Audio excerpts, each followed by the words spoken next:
Chapter 282. After checking in the 4 bottles of original proof spirit from Ningshui Daku, Lu Qing carried his luggage, took his boarding pass, and arrived at the security check area according to the sign. Since Yenjika helped to book the tickets, she chose the first-class cabin out of habit, so Lu Qing didn't have to wait in the long line. After a short wait, he finished the security check through the VIP passage and found the corresponding airline's VIP lounge, where he had a free buffet. When it was almost boarding time, Lu Qing didn't hear any news of delay. He secretly praised his good luck for taking a plane for the first time and showed it off to Yenjika. Then he left the VIP lounge and boarded the plane without waiting in line. This was a medium-sized passenger plane. The seats in the first-class business class were essentially the same as those in the economy class, except that they were more spacious. There were 4 seats in the first 2 classes, 2 seats on the left and right sides, and 6 seats in the latter class. Lu Qing found his seat according to the information on his boarding pass. He stuffed his backpack into the luggage rack and sat by the window, looking at the blazing sun outside. To be honest, the news revealed by Master Li last night made him, who had not seen much of the world, a little nervous. He could not help but think about all sorts of things. Although this was just an episode, an unremarkable wave that was unlikely to become reality, what if he encountered a lunatic? Lu Qing, who had read a lot of novels, knew very well that killing had nothing to do with the level of martial arts.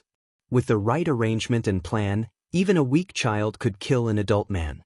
Dan's stage and physical invulnerability mighty ones had families and jobs and belonged to the middle and upper class of society, so they didn't need to take risks for money. But what about other people? I'm not afraid of sniping, but I can't guard against poison. If it doesn't taste right, I'll spit it out immediately. Besides, there were bombs, car accidents. Lu Qing's thoughts flew. Unknowingly, the passenger next to him came.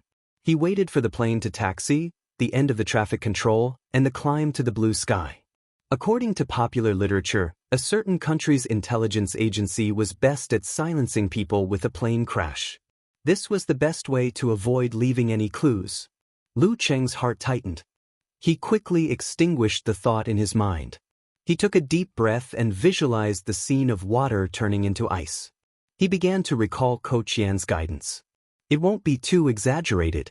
After all, they are from the same sect. There are elders above and the country watching. Unless it's a life-and-death situation, there will be a minimum level of struggle. 30 million for a head is very strange. According to my deduction, someone must have released the news on purpose to stir up the situation. There won't be any follow-up. You don't need to think too much. Follow the rules and leave the rest to your master. Trust your elder's experience and ability. Coach Yan is really a rational girl. Lu Qing felt the turbulence caused by the turbulence of the plane and looked out of the window again. Below the plane was a boundless sea of clouds. White snow, piled up into mountains, waves, and all kinds of strange shapes. In the distance, the scorching sun was shining brightly, dyeing everything golden. 2.5 hours later, the plane landed on time at Shangao Airport in Wuyue Province. Lu Qing's last worry was gone. Being high up in the sky, if anything were to happen, there was a limit to what he could do. It was truly beyond the control of others. But once his feet were on the ground, even if he didn't dare to say that he was in control of his own life and not the heavens, he could still deal with whatever came his way. No wonder some martial arts experts didn't like to take planes. No matter how far they were, they preferred to take trains or ships. Taoist Wu Guang, the master of warrior sage Qian Donglu and the current sect leader of Shangqing sect, was one of them. Not long after landing, Lu Qing turned on his phone and texted Yenjika that he had arrived safely. Then he got off the plane, picked up 4 bottles of wine, and carried his luggage to the arrival hall. He glanced around and suddenly saw a sign with the words, Lu Qing of Xing Province, written on it. He squinted and saw that it was held by a young girl. She was about 1.7 meters tall and wore large sunglasses that covered half of her face. Her nose was straight and her lips were full. Her hair was straight and glossy. She wore a light-colored t-shirt and a white knee-length skirt. Her legs were bare, and she wore a pair of sandals. She attracted a lot of glances from the surrounding men. Although her legs were fair and straight, Lu Cheng could tell from the girl's vigorous chi and blood that she could crush one or two heads with a kick. Is this how the sect welcomes its guests? He walked over as he pondered. The girl also noticed his presence from the way he was looking at her.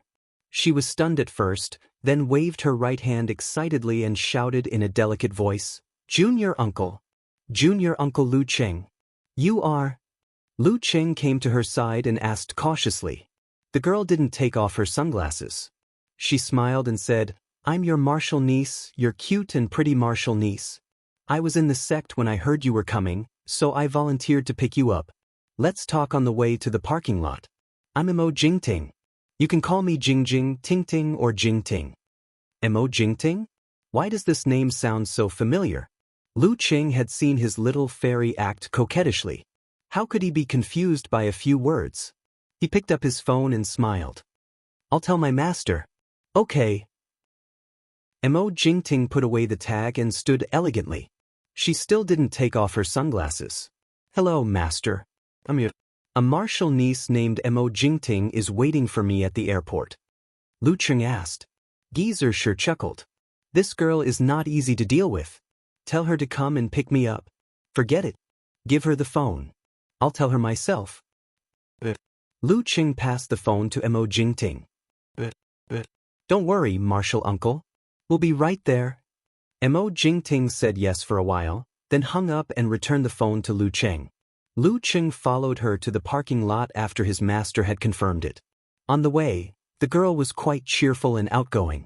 She kept asking questions as if she wanted to dig out all the secrets of his junior uncle. Lu Cheng responded cautiously. He wasn't very enthusiastic. After boarding AQ7, Mo Jingting finally took off her huge sunglasses, revealing a face that looked both happy and angry at the same time. Her eyebrows were black but not ugly. On the contrary, she looked a little naive. Her eyes seemed to be naturally a little out of focus. She looked at everyone with misty eyes full of affection. Lu Cheng glanced at her warily. He suddenly understood why the name Mo Jingting sounded so familiar to him. He had listened to her song last night. She was one of the more popular stars in recent years. She was an actress and had released 2 albums. She was about 21 or 22 years old. She was the most fantasized girl in the boys' dormitory. She was the dream girl of old Chio and the beast next door. She's actually my martial niece? Damn it. She's obviously a few years older than me. How dare she act cute in front of me? Noticing Lu Cheng's surprise, Mo Jingting fastened her seatbelt skillfully and said with a smile, "Junior uncle, you recognize me? I didn't want to fight in the ring in my prime. Plus, I had some connections in the sect, so I became a martial arts actor. I had a concert the day before yesterday and had a few days off, so I came back to have fun. Then, I met Junior Martial Uncle who wanted to formally become your disciple. I was curious, so I took the initiative to volunteer. Junior Martial Uncle, please help me adjust the rearview mirror. Move it up a little, move it a little. I'll do it myself." She unfastened her seatbelt and leaned over Lu Cheng. She reached out to adjust the rearview mirror of the passenger seat. The light and distant smell of perfume entered Lu Cheng's nose. From this angle, Lu Cheng could see the beautiful scenery as long as he lowered his head. Lu Cheng leaned back and looked straight ahead. He was still digesting the fact that his martial niece was a star. But even a star is not as beautiful as my Ku. His eyes were gentle and his smile was hidden. After Mo Jingting adjusted the rearview mirror, fastened her seatbelt and started the car, Lu Cheng took the initiative to ask, "Junior, martial niece, what is our sect called? Didn't martial granduncle tell you before?" Mo Jingting asked in surprise. "No." Lu Cheng answered honestly. Mo Jingting couldn't help but laugh. "Junior uncle, why do I feel like you were abducted into the sect? Martial granduncle is too irresponsible. He doesn't say anything. Our sect is called the Ice God Sect. To outsiders, the Ice Empress who created the Ice Divine Kung Fu thousands of years ago is the founder of the sect. But in fact, 573 years ago, Yang Qinghui from Wuyue obtained the incomplete version of the Ice Divine Kung Fu. That was how our sect came to be. More than 100 years ago, in order to complete this unique skill of the Ice Sect, we joined forces with Haishi Sect, Hanshi sect, and Dinghai sect to establish the Wuyue Club. We became one of the top forces at that time. At this point, Mo Jingting glanced sideways at Lu Cheng and bit her lips slightly. Young martial uncle, if you hear any bad rumors these days, don't believe them. The Haishi sect, the Hanshi sect, and the Dinghai sect don't want our ice god sect to be peaceful. It would be best if there is some internal strife. Could it be that these sects were behind the 30 million price? To incite internal strife in the ice god sect? Lu Cheng thought for a while and said, the Wuyue Club doesn't get along well with each other either. As he spoke, he quickly sent a message to Yanzhika and shared it with her with a stunned expression. The one who came to pick me up is Mo Jingting. The one who sang Waiting for the Wind. She is my martial niece. Oh, Cheng, you are a disciple of the ice god sect? Yanzhika quickly replied. Mo Jingting looked ahead and sighed. Our ice god sect has produced 4 physical invulnerability experts in 2 generations. We are in the leading position in the Wuyue Club. However, 3 of the 4 physical invulnerability experts are old and are from the same generation as our martial granduncle. In this generation, only martial uncle Yuejian is holding the fort. Huang Ku from Haishi sect is suppressing us and the clown from Dinghai sect is chasing after us. They don't want to break the alliance, but they want to change the current situation. Huang Ku from Haishi sect? Lu Cheng whispered this name. Since he often watched top professional competitions, he naturally knew this expert. A 45-year-old expert with a title. The Spear King of the Generation. Chapter 283. Dinghai sect's clown, Gu Jianxi, was very legendary. His parents had died when he was young, and he had been abducted and sold to the war-torn areas in the south. He had never received a proper martial arts education, and he had relied on a few manuals that could be found on the streets, talent, passion, focus, and 3 meals of fights to temper his unique martial arts. He had also developed a ruthless, rebellious, and unyielding character. People like him would usually die in some conflict before they reached adulthood. Fortunately, before that time came, he was noticed by an elder of the Dinghai sect who was passing by. Appreciating his talent and ability, the elder used his connections to bring him back to the country. At that time, he was just over 17 years old and his strength had already surpassed that of a normal professional 9th pin. After joining Dinghai sect, he didn't major in the Ice sect's secret arts like most mighty ones in Wuyue Club. Instead, he chose the incomplete version of the Death sect. After that, he made great strides and created miracles time and time again. From time to time, he would defeat stronger opponents. He reached 5th pin at 22 and stepped into the inhuman stage. At 25, which was last year, he made a great leap and achieved physical invulnerability. His nickname came from the clown tattoo on his arm and neck. Thinking about Gun King Huang Ku and clown Gu Jianxi's situation, Lu Cheng roughly understood why Mo Jingting had said that senior sister Tsukino had a mountain in front of her and an army behind her. According to public information, Shi Yuejian achieved physical invulnerability at 29 and was classified as a 3rd pin. Now that 6 years had passed, she was still a 3rd pin. Her momentum was no longer comparable to that of the clown, let alone catching up to Huang Ku. In the next few years, before the 3 mighty ones of physical invulnerability from the previous generation completely aged, the Ice God sect's position in Wuyue Club wouldn't be shaken. However, time is cruel. Once the heroes of the old era gradually left the stage and the rising stars of the new era couldn't replace them, the Ice God sect would definitely have to give up a large portion of the benefits. All the hustle and bustle in the world was for benefits. Understanding this, Lu Cheng couldn't help but sigh. So you'll be beaten if you fall behind, isn't that so? I heard that you reached 8th pin in a year and are catching up to Peng Liyun and Ren Li. Everyone is looking forward to it. Mo Jingting tilted her head and winked, smiling sweetly. She seemed to be flirting with everyone she looked at. She made it sound like the whole sect is kind to me. Lu Cheng's heart skipped a beat, and he became even more wary of Mo Jingting. In the grand scheme of things, it was reasonable for the Ice God sect members to look forward to the geniuses and themselves. However, the world was filled with people who only cared about themselves and didn't care about the overall situation. You flatter me, I can't compare to Peng Liyun and Rin Li. Lu Cheng replied to Yenjika's message perfunctorily. Yeah, I just found out that I'm from the Ice God sect. Only after a year of apprenticeship and stepping into Core Chi realm did he know which sect he was a disciple of. Her master was too unreliable. Yenjika giggled. You're living a tough life. Sure, Yuejian of the Wiyue Club should be your senior sister. Coach sure must be her senior. It's not that simple. My master has a daughter. Lu Cheng could roughly guess the relationship between Shi Yuejian and his master. At the same time, he diverted some of his attention to listen to Mo Jingting talk about the internal strife of the Wiyue Club. Yenjika talked about Shi Yuejian for a while, and suddenly asked, why did Mo Jingting take the initiative to pick you up? And she's alone. What's wrong with that? I called my master, and he didn't object. Lu Cheng was confused. But my master just said that Mo Jingting was not easy to deal with. On the surface, there seems to be nothing wrong, but my intuition tells me that there's a problem. She's already half out of the martial arts world, so there's no need for her to be so passionate. Tell me what she did just now, don't leave out anything. Yenjika crossed her hands and supported her chin. Nothing much. She just held up a sign and waited for me at the arrival hall. She acted cute and talked to my master for a while. Then she took me to the car and introduced the sect and Wiyue Club to me.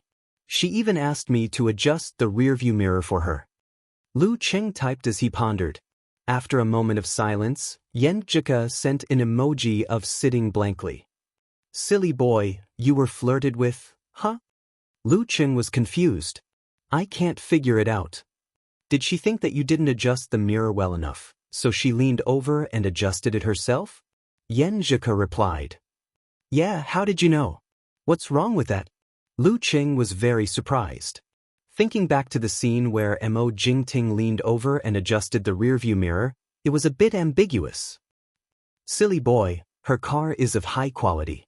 The rearview mirror can be adjusted electronically, and she drove the car to the airport. Do you think she didn't adjust the rearview mirror well? Yenjika sent an emoji of covering her face. F***. Lu Cheng suddenly realized and felt that he was too naive. I didn't know. I didn't even get a driver's license, and we don't have a car. I believe you. She must have found out about this, that's why she flirted with you. Yenjika sent an emoji of exhalation. How did you feel when you were flirted with just now? I didn't feel anything. I'm such a decent person, and I still remember Coach Yan's teachings. I have to be careful of those who are especially passionate about me in the sect. I don't want to fall for the sugar-coated bullets. Lu Cheng explained quickly. If you weren't afraid of the sugar-coated bullets, would you feel anything? She's a superstar who threw herself at you. Yenjika sent an emoji of, go away. Being tricked by Yenjika again. Lu Cheng sent an emoji of injustice. I'm someone who has been flirted with by a little fairy. Why would I be attracted by someone below the standard? When did I flirt with you? Don't leave after school, tell me clearly. Yenjika said angrily. On a certain day, I woke up with a mouth full of lip balm. Snickering emoji, Lu Cheng replied. That's not true. And Mo Jingting doesn't count as below the standard. You're exaggerating. Looking up at the sky expression, Yenjika sent an emoji. My standard is based on a little fairy. Lu Cheng changed the topic. What do you think Mo Jingting is trying to do by flirting with me? Yenjika sent a picture of Ishio and Gugu chattering. The first possibility is to ruin your reputation. Martial uncle and martial nephew being together is a big scandal in the Jianghu. The second possibility is just like what I've analyzed before. She's trying to seduce you and lead you astray.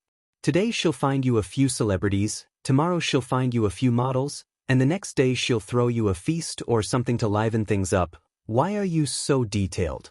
Lu Cheng wiped the cold sweat off his forehead. I'm afraid you'll fall for it, so I specially consulted someone and listed out the situation. Raising head proudly emoji, Yenjika sent. Lu Cheng was about to say something when he suddenly felt a hint of jealousy in her words. He was delighted and laughed. Are you jealous?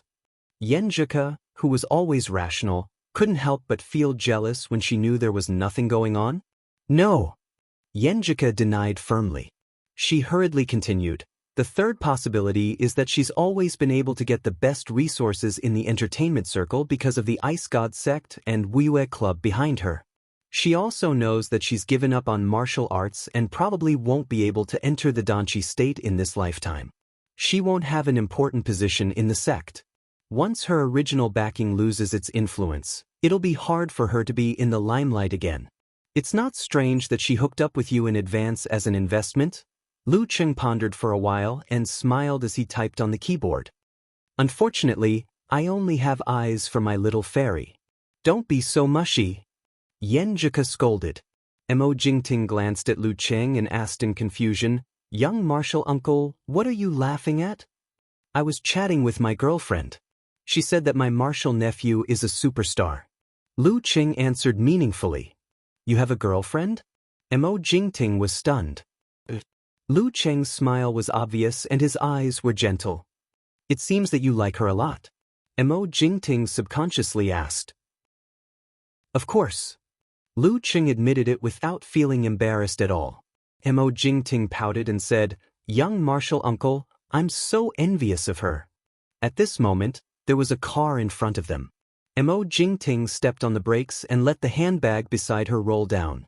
The handbag had a zipper and was not closed, so the bottles and cans inside were scattered all over the ground. Young martial uncle, help me pick them up. Mo Jingting requested in a coquettish tone. Lu Cheng bent down and picked up the handbag. He picked up the things that had rolled to his side and put them in the bag. The two lipstick and lipstick on the opposite side happened to be under Mo Jingting's body. Looking at the pair of white, tender, and straight legs, Lu Cheng wanted to lean over to pick them up. But he laughed and said frankly, You can pick up the rest when we stop the car. Anyway, you won't lose them. Seeing that there was no hesitation in his expression, Mo Jingting was silent for a while and then put on a bright smile again. Yo, young martial uncle, you're really a gentleman. She resolved the awkwardness with this attitude and continued to talk about the internal affairs of the sect. At this time, Yenjika sent a new message to Lu Cheng. I've asked around. Mo Jingting is the grand disciple of He, the leader of the Ice God sect. She's the disciple of his eldest disciple, Yang Xianlong. He is a physical invulnerability mighty one and should be considered your martial uncle. Yang Xianlong is the eldest senior brother of your generation.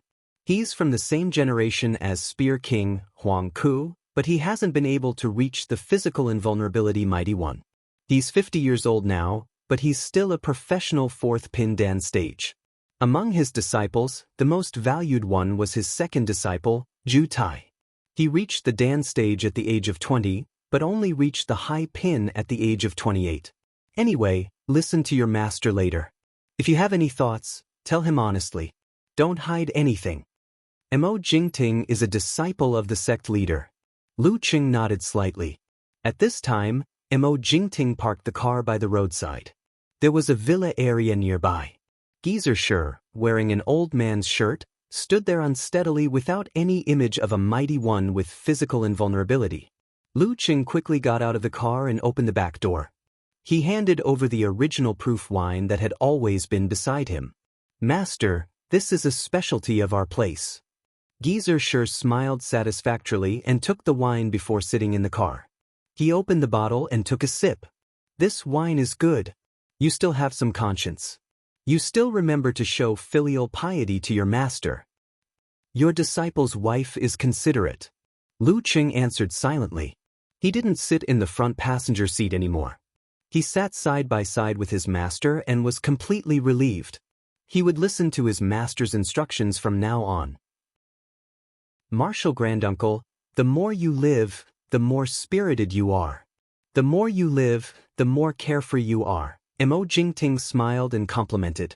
Geezer Sher chuckled and said, Of course I'm comfortable. I don't have to worry about the internal affairs of the sect. I take the offerings and enjoy the benefits. I don't have to be busy. I only have to do something once in a while. Why wouldn't I be comfortable? Speaking of this, he turned to Lu Cheng and asked in front of Mo Jingting, Brat, do you want to be high and mighty in the future and be so busy that your feet don't touch the ground? Or do you want to be as comfortable as an old man like me? Do you want to fight in the arena and accompany your wife? Before Lu Cheng could answer, he clearly felt Mo Jingting's body tensing up. He took a breath and recalled the busy, boring, and annoying times after winning the championship. He said sincerely, "I want to focus on martial arts." Chapter 284. I want to focus purely on martial arts. After saying this, Lu Cheng felt as if the dust in his heart had been swept away. Those social interactions, quarrels, trifles, and turbulent undercurrents were all not what he wanted. Being sincere to martial arts, to the people he loved, even if it was just holding textbooks and discussing topics, was much better than fighting for power. At the same time, he felt Mo Jingting's tense body soften. She smiled with a delicate voice and said, "Martial granduncle, what you said just now was wrong. Nowadays, professionalism is very important. There are professional managers and talented disciples in the company watching over them.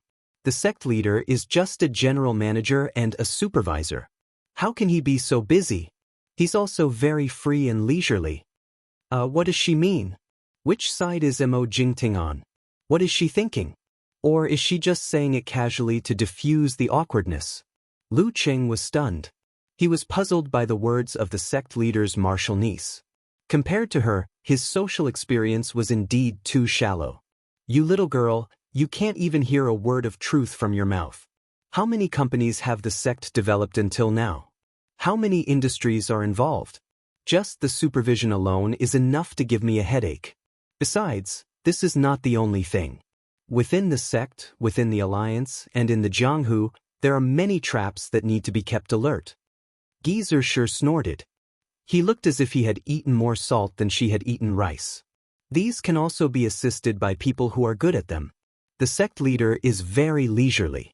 He only needs 3 to 4 hours of work every day. Mo Jingting answered with a smile. Geezer sure ignored her and turned to look at his silly disciple. "Don't rush to answer. Think carefully. Don't worry about external factors. If you're afraid of these little things, how can you survive in the Jianghu in the future? Don't think about other things. Just ask yourself what you really want. Someone once said that once you've tasted power, it's like being addicted to drugs. Don't make a decision blindly because you haven't experienced it." He said it casually, but the meaning behind his words made Mo Jingting stunned. She unconsciously frowned. Is this the spirit of a mighty one with physical invulnerability? Don't worry about external factors. With me here, it's not a problem? Yes, master. Lu Cheng closed his eyes, reminiscing about the past, imagining some scenes he had seen on TV and heard from others. Geezer sure chuckled and said, "I won't say more about the benefits of being in charge of a sect. But if you choose to be an idle person, you won't have to stick to the Wiyue Club if you really have the chance to participate in the top professional competitions in the future." How can I not participate in the Wiyue Club? Lu Cheng opened his eyes in surprise. Once he knew about the situation of the sect, he believed that joining the Wiyue Club would be a sure thing after he reached the high pin or even the physical invulnerability stage. How could he betray the sect? Geezer sure clicked his tongue and said, "The Wiyue Club is just an alliance, not a sect. We've done our duty by ensuring that there is one physical invulnerability expert representing the Wiyue Club in the top professional competitions. Other powers are willing to recruit guest elders. You don't teach your martial arts to outsiders, don't hold authority, and don't do things that are detrimental to the foundation of the Wiyue Club. Joining them is not a betrayal. There are precedents. However, sects like Daxing Temple and Shangqing Sect almost never invite guest elders. Like Yanzhao League and Longhu Club, there is no lack of foreign mighty ones. You can also marry into Shushan study. I don't mind. Marry into? Lu Cheng wiped the cold sweat in his heart. He wanted to roll his eyes at his master. Marry into Shushan study? Mo Jingting's plump lips were half opened. She took a deep breath thoughtfully. At this point, Geezer sure sighed. Shangqing, Shushan, and Longhu Club are in charge of the restriction sect of Taoism. I've been eyeing it for many years. Sigh. The restriction sect, the head of the 5 sects' unique arts of Taoism, is in the hands of Shangqing Sect, Shushan Study, and Longhu Club? Lu Qing had never heard of such a secret before. He blurted out, "I thought part of it would be in the hands of the government. No wonder these three sects, regardless of their ups and downs, were always in the top 6 of the top forces." Geezer sure looked at him as if he was looking at an idiot. Longhu Club has caught up with the sects with a long history in more than 30 years. Who do you think is behind them? Oh, I see. Lu Qing didn't care about his master's look at all. He took out his phone and shared the news with Ku out of habit. "I know. My grandpa and grandma have experienced it. The one in Shushan Studies' hands is called the Tai Ching chapter." Yenjika sent a blank emoji and shared the secret with her boyfriend. "I just found out about Longhu Club. Sigh, I'm so ignorant. It's all my grandpa's fault.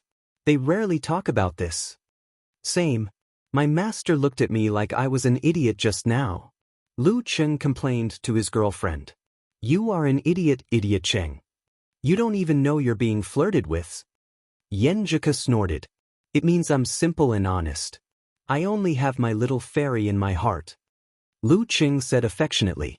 After the conversation just now, Mo Jingting became silent and focused on driving. It was not until they got out of the ring road and turned into the winding mountain road that she regained her cheerfulness. She introduced with a smile, "Junior uncle, nominally, the sect is still halfway up Mount Yanbing, but people rarely come back. There are hardly many people here unless there is a formal ceremony. However, it's very nice to come here for a holiday. It's especially good to avoid the heat in summer." "Why?" Lu Qing asked in confusion. Geezer sure said impatiently, "Today is different from the past. A sect gathering in the wilderness, are they waiting to be bombed by missiles? Are they waiting to be wiped out?" Mo Jingting laughed and added, "The sect has an ice god building in the busiest business district in Moshang. All the daily affairs are done there. Normally, everyone lives in their own places. Only the junior brothers and sisters who haven't finished their apprenticeship are arranged together. Every year, they are locked up here to practice martial arts for a period of time." Moshang was the provincial capital of Wiyue.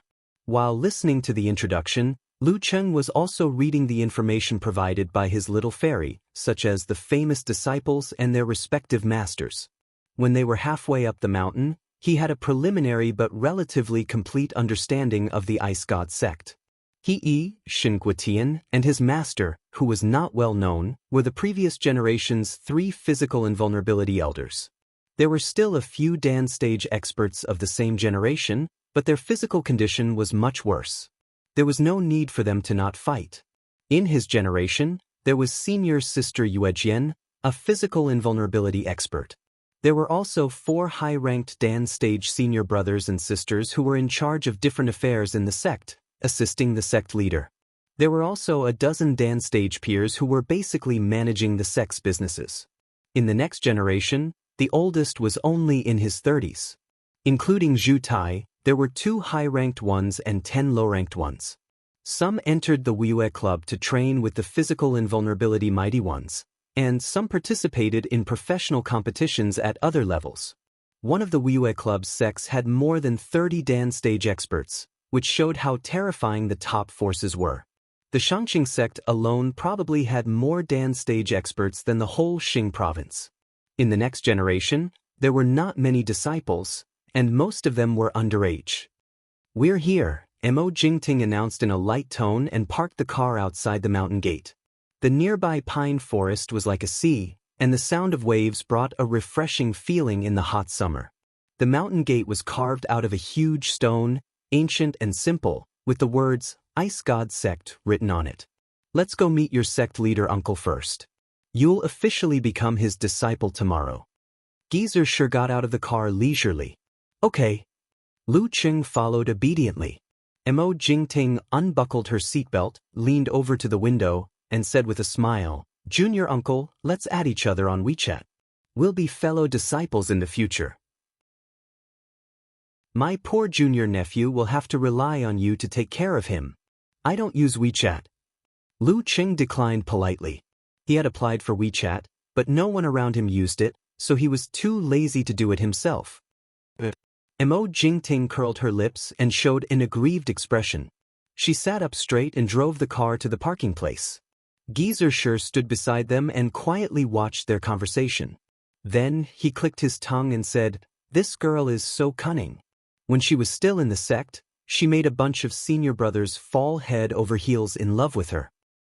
In the end, none of them even touched her hand. "Master, it's not good for you to say that." Lu Cheng's mouth twitched. "You're an elder. How can you say that behind my back? What's not good about it? If they can do it, I can say it." Geezer chuckled. "This girl has been in the entertainment industry for a few years now. She's getting more and more capable. Don't be fooled." "Master, don't worry. I'm not that kind of person." Lu Cheng replied calmly. "I only like girls like little fairies." Just as he finished speaking, he suddenly received a message from an unknown number. "Young Marshal Uncle, this is my phone number. Take care of me in the future. Your cute and pretty Marshal nephew, D." Lu Cheng shook his head.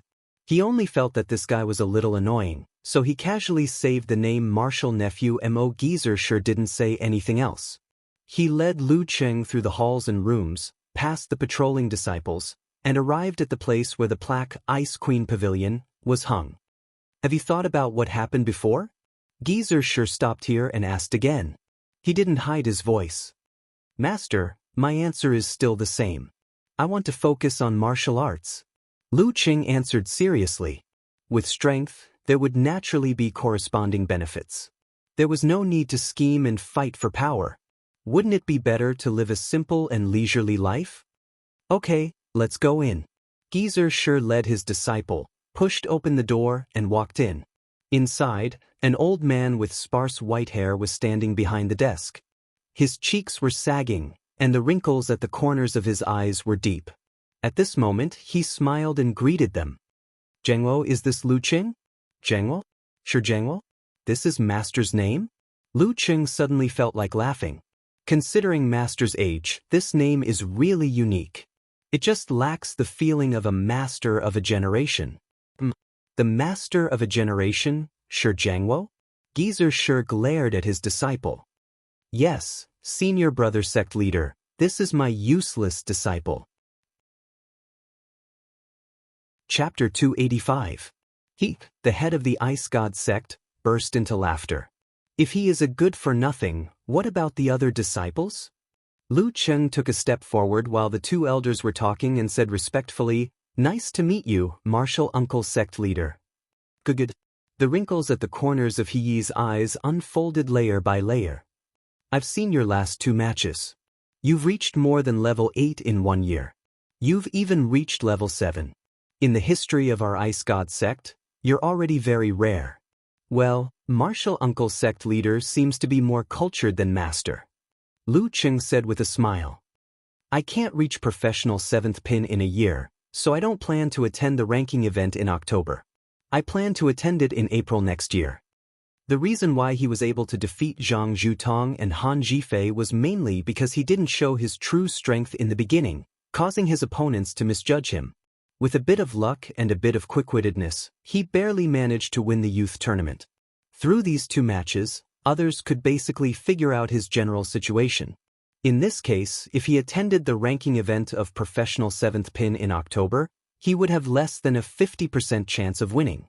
He'd better consolidate his foundation and break through the limits of the human body and register at the end of April or early May next year. Of course, the premise was that he didn't change much by squeezing the Jindan to improve his supernatural ability. He nodded slightly and praised him. "Very good. You're not in a hurry, unlike your master who was impulsive when he was young." "I'm full of youthful spirit," the white-haired geezer retorted. He shook his head and smiled. 3 years old can tell the difference. "Well, you take Marshal Nephew Lu to the Songtao Pavilion. Tomorrow morning at 9:15 a.m. He'll formally become your disciple." At this point, he looked at Lu Cheng and said, "Tomorrow is just a formality. You are now an official disciple of our sect. This is also your home, so you don't have to be too restrained. If you have nothing to do at night, you can walk around and interact with your fellow disciples. Don't be too afraid of strangers." He deliberately emphasized the word friendly, as if he was making a final decision. But don't get close to the Tingxian Pavilion, so as not to disturb the guests from Haishi sect, Dinghai sect, and Hanqi. He added. There are guests. Lu Cheng blurted out in surprise. Wouldn't this seem too solemn? Our sects are united, and that's why we're in this situation today. They came here with good intentions, so we can't stop them, right? He replied meaningfully. Hey, we old guys are here. Let's just watch the ceremony. What can happen? Geezer sure said grumpily, I'll take this brat to the Songtao Pavilion. He nodded. Go ahead. If you're too tired, it's fine to meet your fellow disciples tomorrow. After watching the two of them leave the Ice Queen Pavilion, a well-built man came down the stairs. His hair was black and his skin was wrinkle-free. He didn't look to be in his 40s, but his eyes were filled with the vicissitudes of time. Master, isn't this apprenticeship ceremony a little too solemn? The man frowned and asked. He chuckled. Solemn? If it's just a professional 7th or 8th pin disciple, there's no need to be so solemn. But this is a disciple who reached professional 8th pin or even professional 7th pin within a year, and he's not even 20 yet. You heard the conversation between him and your martial uncle sure. Your little junior brother doesn't like to meddle in things. Xianlong, don't think too much. Don't play tricks in the dark and ruin the atmosphere in the sect. You'll be mocked by the Ocean West Gate and the Dinghai sect. This was Yang Xianlong, the eldest disciple in charge of the daily affairs of the Ice God sect. He was a professional 4th pin dance stage expert in his 50s. His brows were still furrowed and he said worriedly, Words don't mean anything. Do you want me to sign a document? Since they said so, in front of me, they definitely won't go back on their words before I can move. He shook his head. Tell Lei Fong that if he can become a physical invulnerability expert, it'll be his. No one can take it away from him. If he can't get what's not his. In the martial arts sect, strength is the foundation of everything. We can squeeze 1 or 2 people away with connections and outside help, but we can't squeeze out everyone else. Yes, master. Yang Xianlong lowered his head and answered. He turned and left the Ice Queen Pavilion. He stood in the cold room for a long time before he sighed. The scenery in the Songtao Pavilion was great. When he opened the window on the 2nd floor, he could see a sea of trees swaying in the wind. Don't go out tonight. Have a good rest. Tomorrow, after the formal apprenticeship ceremony, you can come to my place. I've got the visualization diagram of Zhu Rong Force. Geezer sure carried the 4 bottles of original proof spirits in his hands and then disappeared in a flash. He was enjoying himself happily. Zhu Rong Force? Lu Cheng was excited and full of expectation. Having been on the move all the way, his mind was a little tired. He laid on the bed and chatted with his little fairy, chatting idly with his classmates, and browsing the forums and Weibo at the same time. He was living a leisurely life, without the slightest intention of going out to make friends with his fellow disciples. Half a day of leisure. After eating the dinner sent by the servant, he took out the computer in his bag and planned to play games before the video chat with Yenjika. Ku is a guest at someone's house. Who wants a game? If not, I'll ask later. He sent a message in the university dormitory group and high school friend group. Kai Xiaoming laughed. When we were short of hands, you were either with Yenjika or in the challenge tournament. Now that you have nothing to do, you want to play games with us? Love is not something you can buy whenever you want. At least treat us to a seafood meal. Brother Cheng, Master Cheng, it's 600,000 yuan. See this money? I bought a gift for Ku. Why should I treat you to a seafood meal? Lu Cheng sent a picture of throwing money. It was quite interesting to bicker with Casanova every day.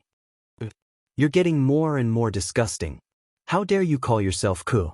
Kai Zhongming made a vomiting gesture. And your fingers are getting more nimble and faster. It's boring to play with you. Of course it's boring to be abused all the time. I'm already controlling myself. I don't dare to use my full strength. Otherwise, the screen will be broken. Lu Cheng laughed with arms akimbo. By the way, Casanova, how's your training during the summer vacation? I'm invincible in our small city. Okay, I won't brag. I think it's not a problem to dominate our community. I think I've improved a lot. I think I'm at least of amateur second or third pin. Kai Zhongming answered with uncertainty. While the two of them were chatting, Kai Zhongming's dormitory mate, Qin Mo, the local rich second generation of Songqing, appeared. Perfect, perfect. Since both of you are here, vote for me. One phone number can give 10 votes. What votes?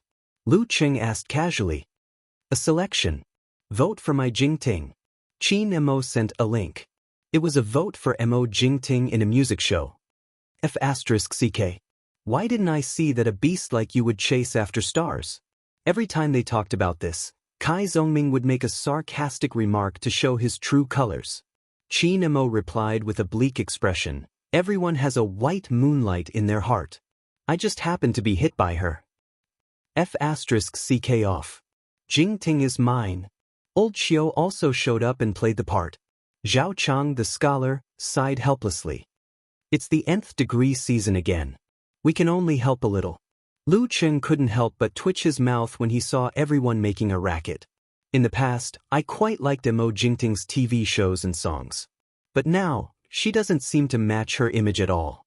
It's better to hear about her than to meet her in person. Before he could say anything, Jiang Fei responded. They formed a team and started to play games. When Yanjika returned home and turned on the computer, Lu Qing pretended to be offline and tricked his teammates. Just as he was enjoying the video chat, he suddenly received a message from Martial Nephew Mo: Young Martial Uncle, isn't the scenery of the sect beautiful at night? Oh, intersection. Oh, not beautiful. F***CK off. Lu Qing complained in his heart. He put his phone aside and continued the video chat. He planned to reply when he was free. Then he forgot about it. On the second floor of Tingxian Pavilion, a well-proportioned woman with shoulder-length straight hair was admiring the sea of pine trees at night. Senior sister, why do you think Master asked us to come here to watch the ceremony? Their elders are here. We can't do anything since we can't beat them. A baby-faced young man came out of the room. The woman with shoulder-length straight hair laughed. Master's purpose is very simple. Since we're here and we're standing there, there's a comparison. 25-year-old high rank and 22-year-old rank 6. This is the comparison. But that Lu Qing reached 7th pin in 1 year. That's quite impressive. The baby-faced young man spread his hands helplessly and started to browse Weibo. Suddenly, his eyes lit up when he saw a hot news. Xing Province Young Martial Artist Record for Heavenly Sons. And the one with the most likes below was, how can they be called Heavenly Sons? In my opinion, only Peng Liyun and Rin Li are in this generation. Chapter 286. Some mocked him, while others supported him. The one with the most likes was, even professional 8th pin or even professional 7th pin after 1 year of martial arts training can impress you guys. I, Zhao Ritian, admit defeat. While there were supporters, there were also rebuttals. The number of likes followed closely behind the previous one. For the real God's favored one, 1 pin a year before physical invulnerability is the norm. And there will always be a period of time where one can surpass others by 2 or even 3 pins in a year.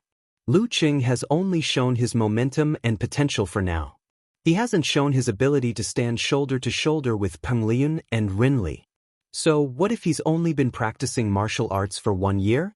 Although Peng Liyun was chosen by Shangqing sect at a young age, he only went through the basic training before his body matured.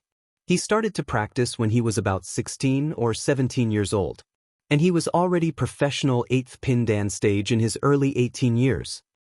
The brother in the previous one said it well. Peng Liyun should be at the stage of surpassing others. In the finals of the University Martial Arts competition in April, he showed fighting strength close to professional 6th pin. In the finals next year, maybe he can reach the inhuman stage and enter the high-ranked dan stage. In that case, Lu Cheng and Lin Ke will be suppressed until he graduates. Ren Li also showed strength of professional 7th pin in the finals in April. And don't forget, she started school early and skipped grades. She is actually 1 year younger than Peng Liyun, which is the same as Lu Cheng. Half a year has passed. With her speed of improvement, she will definitely reach professional 6th pin before the end of the year.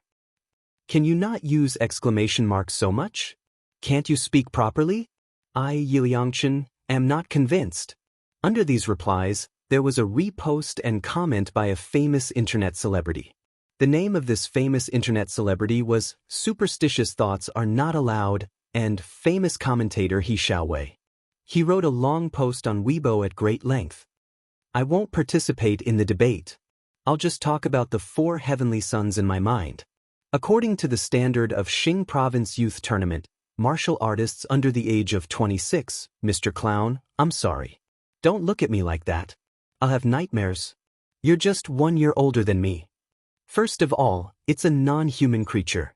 Just like how there are 4 heavenly kings, there should be 4 heavenly sons as well. And this non-human creature is the reincarnated living Buddha of Daxing Temple, Shan. Although he looks like Lu Huan, a 20-year-old physical invulnerability expert, is already one of the top 3 in the history of martial arts. More importantly, he just turned 22. The first heavenly son, Ji Hai, a first-generation disciple of Daxing Temple, is a white-robed monk. He's not affected by the existence of the reincarnated living Buddha. He successfully reached the physical invulnerability stage last year when he was only 23 years old. The second heavenly son, Peng Liyun, a direct disciple of Shangqing sect, is an unusual genius. He's good at daydreaming, thinking about life. According to reliable sources, he defeated 3 professional 6th pin masters in a row in the internal competition of Shangqing sect a month ago. In other words, at the age of 20, he's not even a junior yet, but he's 80 to 90% sure that he'll get a professional 6th pin certificate. If there's no accident, it won't be difficult for him to reach the professional 4th pin level before he graduates. Of course, if he wants to catch up with Ji Hai, he'll have to put in more effort and have better luck. Otherwise, it's almost impossible for him to reach the physical invulnerability stage within a year. The third heavenly son, Ren Li of Kongtong School, just celebrated her 19th birthday on July 7th. She's a little younger than Lu Cheng. In the first half of the year, she's already at the top of professional 7th pin. It won't be difficult for her to reach the professional 6th pin level before the end of the year. She'll definitely reach the high pin level by graduation. Similarly, if she wants to reach the physical invulnerability stage at 23 and surpass Ji Hai, she'll have to work harder. She has a nice nickname, Morning Star. She also has a very friendly nickname, Little Li. The 4th heavenly son is still to be determined. Why is it still to be determined? And Chaoyang from Huahai is almost in his senior year and is still trying to reach the professional 6th pin certificate. However, Queen of Thought from Xinghai Club chose him to join Xinghai Club and said that he's a genius who can be recorded in the history of martial arts. We have to believe in the vision of this peerless expert who has won 20 titles in her lifetime. Maybe there's something special about Chaoyang, but he hasn't shown it yet. Once the sleeping tiger wakes up, he'll be very scary. Zhen Huanxing from Guangnan used to be in the limelight. Currently, he's at the top of professional 7th pin. However, it's said that he indulged himself because of his talent and wasted the best time. He doesn't have much potential to go further. In my opinion, he might not even be able to beat Li Xiaoyuan from the same team in the final round of the National University Martial Arts competitions next year, let alone Lu Cheng, who's so strong now and is catching up with Peng Ren. In other words, there are many strong contenders for the position of the 4th heavenly son. However, they all have their own problems. They're either not mature enough, not in good condition, or only have potential. Therefore, we have to observe them for another year and a half to be determined. Candidates: and Chaoyang from Huahai, Zhen Huanxing from Guangnan, Li Xiaoyuan from Li Xiaoyuan, Lu Cheng from Songqing, Lin Ke from Songqing, Zhirong from Shanbei, Taoist Qing Song from Mount Shu. The last heavenly son will definitely be born from them. These are all people who are expected to reach the high pin before the age of 22. On the second floor of the Tingxian Pavilion, the baby-faced young man read the long Weibo carefully. He saw the various discussions below and the suggestions of other candidates. He smiled bitterly. A 22-year-old professional 6th pin like me isn't even qualified to be mentioned or compared. The woman with shoulder-length straight hair took the phone from her junior brother and looked at it again. In the end, she said with a bit of indignation and bitterness, "A 25-year-old high-pin like me isn't qualified. Why do these people on the internet always like to compare martial artists? Where there are people, there are comparisons. Otherwise, there wouldn't be a professional challenge tournament. Forget it, senior sister. We don't have to compete. The one who can reach the physical invulnerability stage will be the final winner." The baby-faced young man sighed. After this incident, he was not interested in tomorrow's ceremony. He didn't even have the energy to show that his sect had a successor and suppress Lu Cheng's limelight. How should I say it? Although I'm stronger than Lu Cheng right now, Lu Cheng has only been practicing martial arts for a year and is younger than me by 2 years.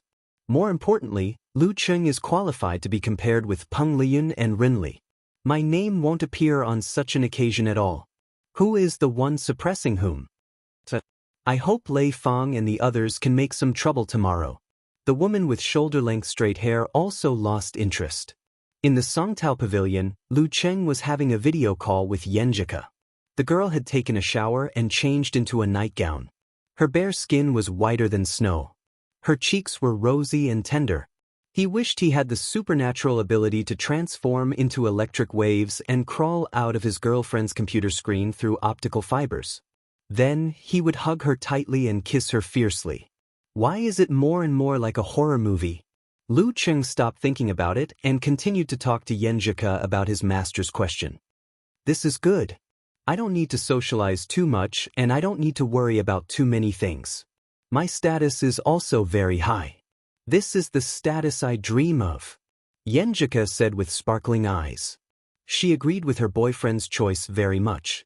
The longer the relationship between two people, the more important it was to have the same values. In this way, even if your fellow disciples don't like you, they won't show any unfriendly behavior. Tomorrow, you will follow Coach Shi's arrangement. With him, you won't lose out and nothing will happen to you. The girl's voice was slightly raised.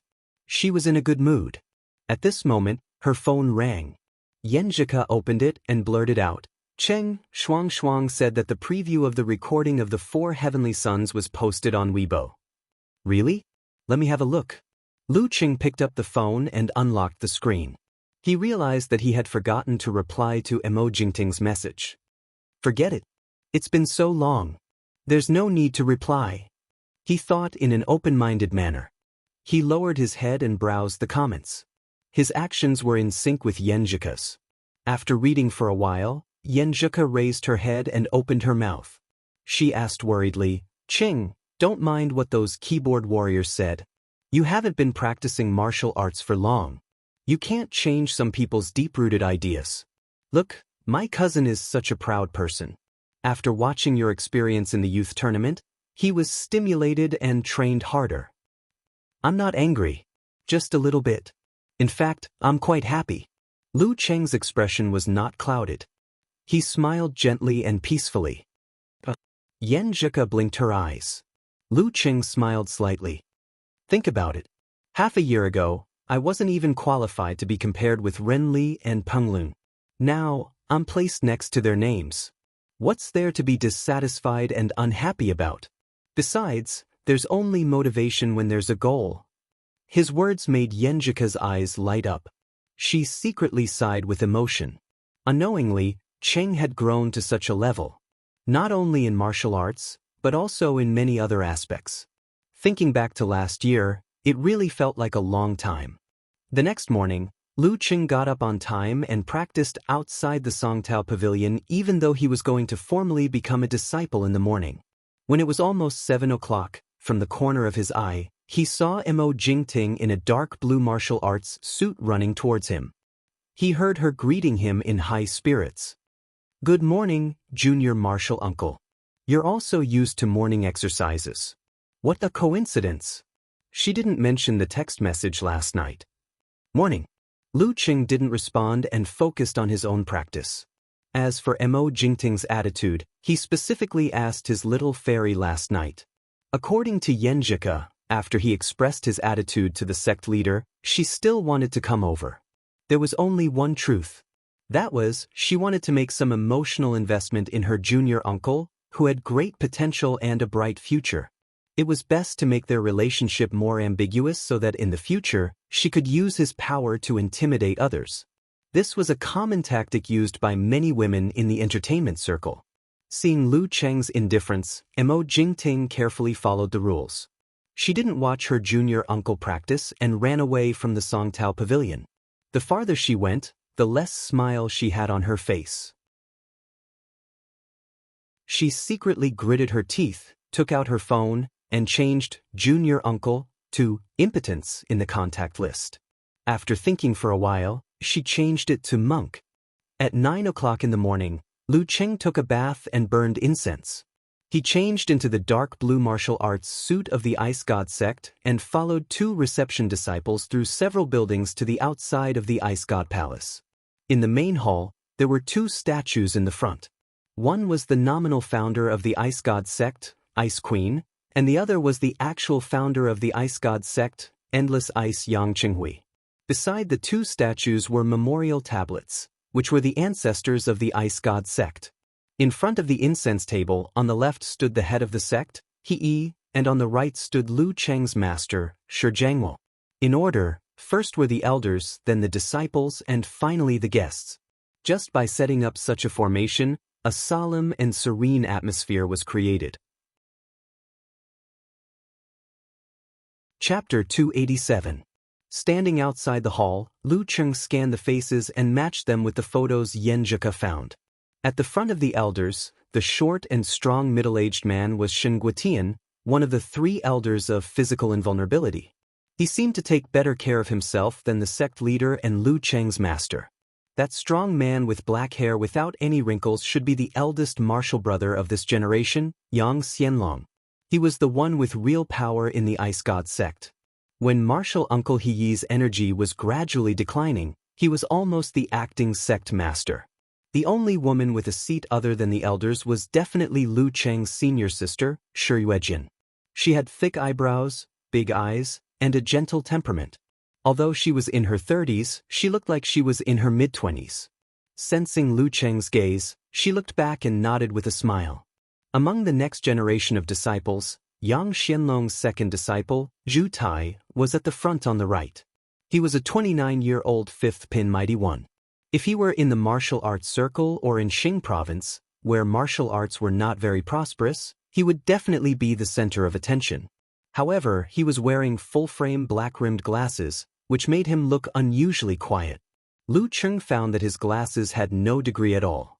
It seemed that they were more of a window to cover the soul. In front of him was Lei Fong, who had a chiseled face. This highly anticipated disciple had an ordinary appearance, but he was exceptionally spirited. He was brimming with confidence and vitality. When he walked on the road, he would definitely attract more attention than many handsome guys. At this time, he was also sizing him up. His gaze was quite complicated. Beside Lei Fong, Mo Jingting looked around with a charming smile on her face. From time to time, she would whisper something into her junior brother's ear. Her volume was just right, so it didn't affect the atmosphere in the hall at all. Looking around, Lu Cheng had a rough idea of what was going on. Most of the sect's experts in Dan stage and above who could make it back had already made it back, which was a show of respect to the sect. As for the disciples below Dan stage, there were too many of them to accommodate all of them. Therefore, only a dozen or so were sent as representatives. Among the guests, Lu Cheng saw 2 people that Coach Yen had specially emphasized. Spear King Huang Ku's 2 proudest disciples, the 25-year-old 5th pin Dan stage Xing Yu and the 22-year-old 6th pin Dan stage Jian Qiyue, were both good-looking and good-looking. They were pleasing to the eye and were sizing him up with interest. Those from the Dinghai sect and the Hanqi sect were all in their 30s. They were polite and distant. As for the other guests, Lu Cheng didn't recognize any of them. He guessed that they were representatives of sects that were on good terms with him. While he was observing the people in the hall from the corner of his eyes, sect leader he left his position and walked to the front of the incense table. He respectfully bowed to the ancestors, then straightened his back and shouted loudly, "Please use the ice essence bead." Ice essence bead? Last night, Lu Cheng had especially crammed himself with relevant knowledge from the little fairy girl. His spirits were lifted and he held his breath. It was said that this bead was formed when the founder of the sect, Yang Qinghui, passed away in meditation. It was full of mysteries and was the sect's most precious treasure. While he was thinking, he saw a faint blue light shining on the incense table, making it look cold and dreamy.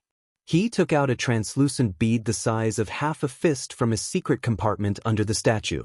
It seemed to be condensed from pure blue light, and scenes of a world of ice and snow appeared inside it. Zheng Yu and Qian Qiuyue stared at it without blinking. Normally, the ice essence bead wouldn't be here, so it wasn't easy to see it. However, Lu Cheng was stunned because this ice essence bead was somewhat similar to the Jindan in his body. However, it didn't give off the feeling of being both material and spiritual. What on earth is it? He placed the ice essence bead in the middle of the incense table, turned around, and announced the start of the ceremony. Lu Cheng collected his thoughts and followed the order. He stepped into the hall with his head held high and walked to 1 meter in front of the incense table. "Greetings to the ancestors," Yang Xianlong shouted. Lu Cheng respectfully followed the order.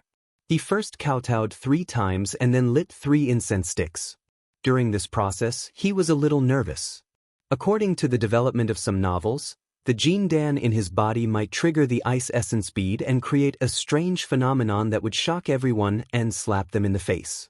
Fortunately, such a thing didn't happen. If it did, it would mean that the Jindan could actively communicate with the outside world without him activating it. That would be a big problem. "Greetings to the masters," Yang Xianlong continued to sing. Lu Cheng thought about how his master worked so hard to get the visualization diagram of Zhurong force without asking for anything in return. He didn't resist and kowtowed again. "The ceremony is complete. Disciple Lu Cheng offers the tea."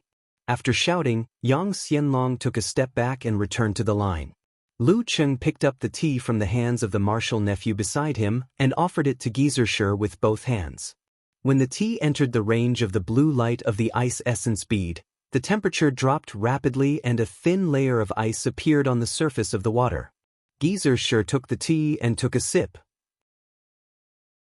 He laughed and said, "Hurry up and greet the sect leader." Disciple Lu Cheng greets the sect leader. Lu Cheng turned to He. He took out a glittering ice crystal card and said with a smile, "You're now the 27th disciple of the sect leader. You are now the 27th generation disciple of our sect. According to the rules, you don't have a position in the sect and you don't get any subsidies. However, with this card, you can receive free cultivation elixirs and materials from our sect and Wiyue Club's pharmacy. 1 set per month." Sure enough, martial arts sects keep up with the times. In TV series, they still have tokens and so on. In reality, they have developed to membership cards? Lu Cheng's soul of ridicule flared up. He held back his laughter, took the card, and thanked the sect leader. The process of apprenticeship was completed. He began to introduce him to his fellow disciples.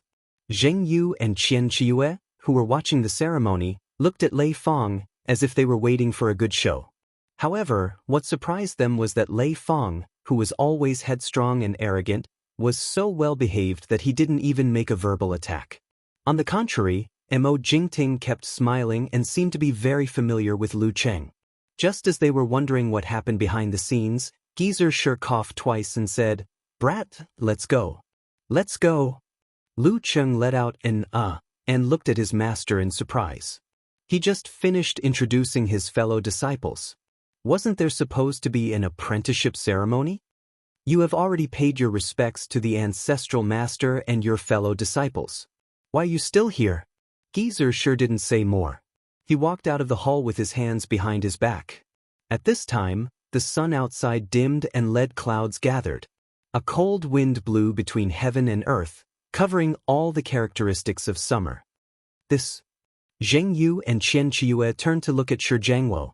They felt that he had a certain degree of connection with the surrounding nature even though he didn't release his momentum.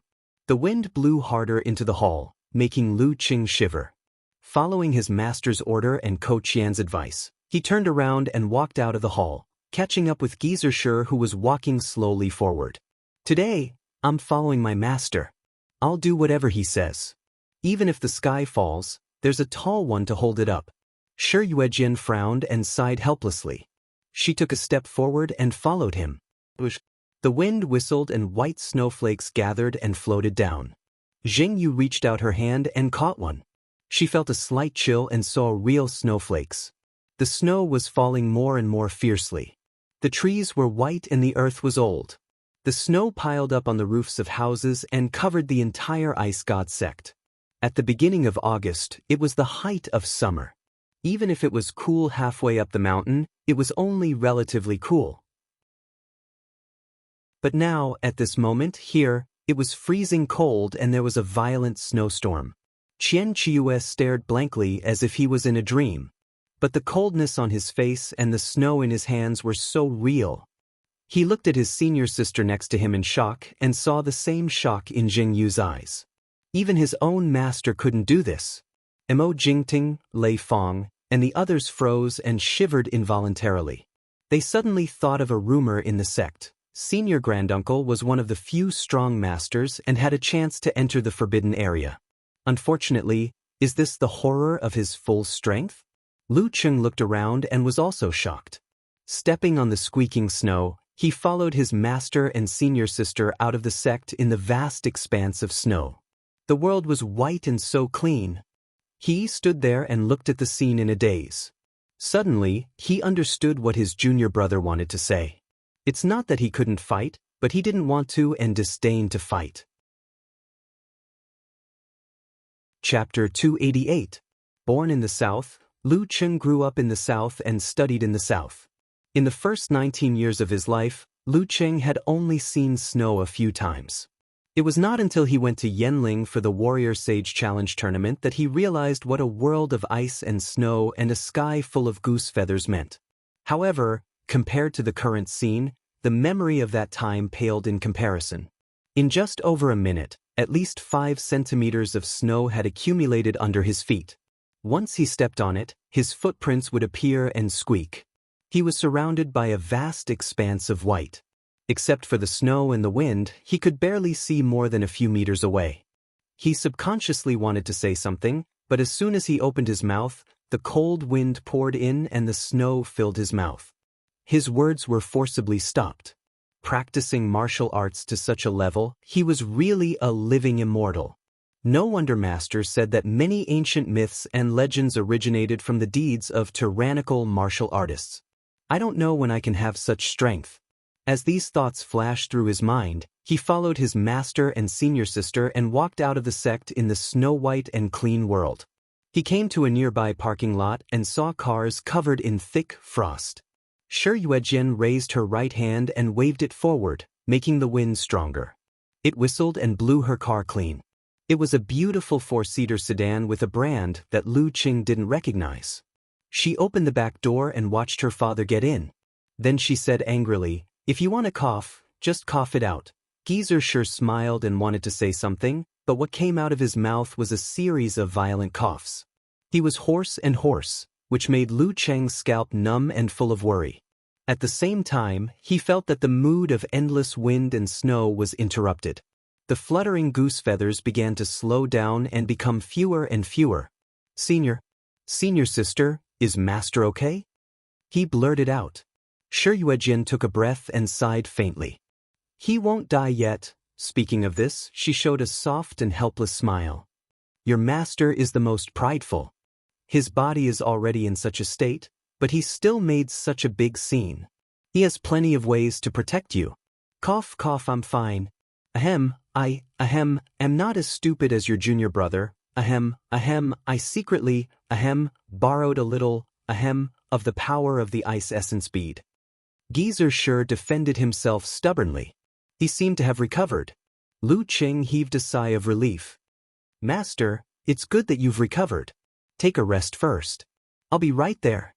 Putting aside his worries, he walked to the other side of the car and took out his phone. He clicked on the camera function of QQ and recorded the scene in the snowstorm. Then he sent the video to Yenjika section by section. The corners of Shi Yuejian's mouth twitched as she watched. "I don't understand young people these days. If it were me back then, how would I have the mood to take photos or videos after such a huge shock? Cough, I don't understand either. Geezer sure tilted his head and looked through the car window with his mouth half open at his silly disciple who was concentrating on taking notes. Without his support, the snowflakes became thinner and thinner, and the storm became softer and softer. Dozens of seconds later, the dark clouds dispersed and the scorching sun reappeared, shining on the cold and snowy ice god sect. Lu Cheng stopped recording, patted his head and clothes, and brushed off the snowflakes. Then he returned to Shi Yuejian's car and smiled shyly. Senior sister, I was impulsive just now. Sorry to keep you waiting. You don't have to be so polite. You're my father's first disciple, my first junior brother. I'll protect you no matter what.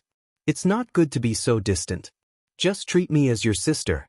Shi Yuejian replied with a gentle smile and pointed to the car door. Let's go up first. We'll talk on the way. Okay.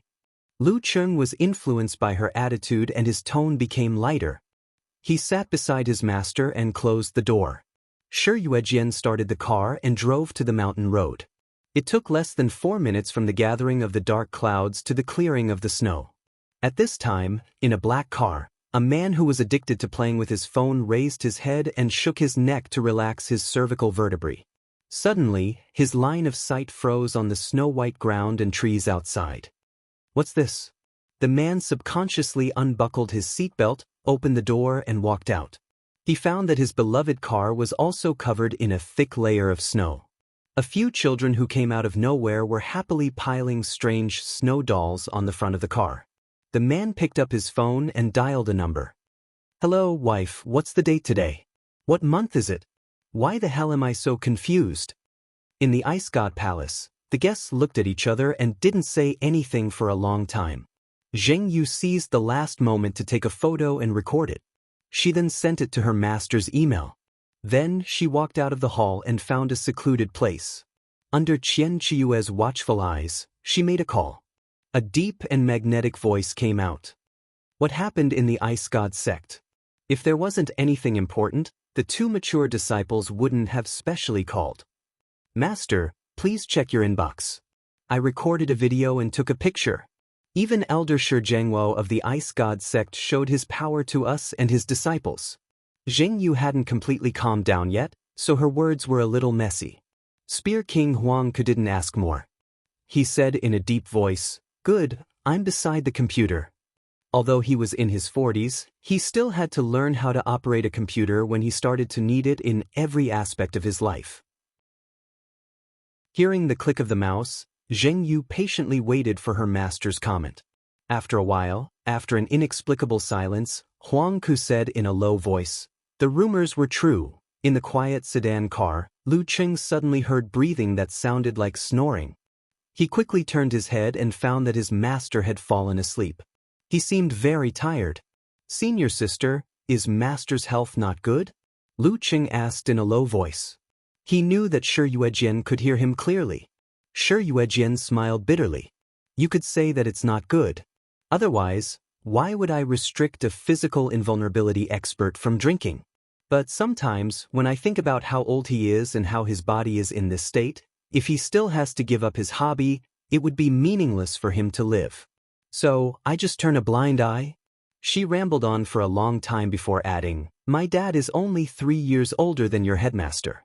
A mighty one with physical invulnerability at his age wouldn't look like he's in his 70s or 80s without some special reasons. It's normal to look like Uncle Shun with some white hair. Master is just in his 60s. Then why does martial uncle sect leader look so old? Lu Cheng asked in confusion. Shi Yuejian was amused. That's because martial uncle sect leader is already very old. He's the eldest disciple of that generation, almost 30 years older than my father. He just celebrated his 90th birthday last year. Besides, he has to worry about sect affairs and work hard, so he ages faster than normal physical invulnerability experts. Then she sighed and said, When my father entered the sect, martial uncle sect leader was already a physical invulnerability expert. He was almost the one who taught the younger disciples. He's half a disciple and half a disciple. If it's not a matter of principle, my father won't argue with him, she gave her junior brother a reminder. If that's the case, Yang Xianlong shouldn't be the eldest disciple of the sect leader. Maybe his former disciple was sacrificed in that war-torn era. While thinking, Lu Cheng asked tentatively, "Is it because Master was injured?" "Well, don't ask too much about this. When it's time for you to know, you'll know," Shi Yuejian replied softly. What kind of injury could cause a physical invulnerability expert's body to collapse and not be able to recover? What kind of expert was capable of inflicting such a terrifying injury? Lu Cheng's thoughts fluctuated, and he actually felt somewhat shaken to the core. Can it be cured? Is there a way? He asked with concern. He had to develop himself in the direction where he could contribute his meager strength. Shi Yuejian shook her head slightly and said, "Not yet. We've tried many times but failed. I hope the military's latest research will come out soon. And maybe those seniors who are trying to find another way from cultivation can come up with something, cultivation." Lu Cheng was lost in thought. He felt like he had seen the light but couldn't find the direction. Let's not talk about this. Anyway, my father can live for another 7 or 8 years. Maybe there will be a way by then? Shi Yuejian changed the topic and talked about various anecdotes in the sect to lighten the mood. At this time, Yan Zhike replied to the previous video. "What's wrong? Why is it snowing in June?" "No, it's snowing in August." "Cheng, you're formally apprenticing yourself to a master, not to seek redress," she joked playfully and added a blank face emoji to show her confusion. The ice god sect was not on the top of the mountain. Even if it was, there wouldn't be snow in this season given the height of Yanbing Mountain. With both hands on the keyboard, Lu Cheng summarized everything that had happened. With the video as a reference, it was pretty vivid. "Coach Shi is so powerful." Yan Zhike sent a dumbfounded emoji. "Even my grandpa can't do this." She only mentioned her grandpa and didn't mention her grandma. It seemed that she thought her grandpa was more powerful. Lu Cheng thought for a while and said, "I've seen a video of Warrior Sage. He seemed to be able to do something similar, but not brutal blizzard." "Yes, I've seen it too.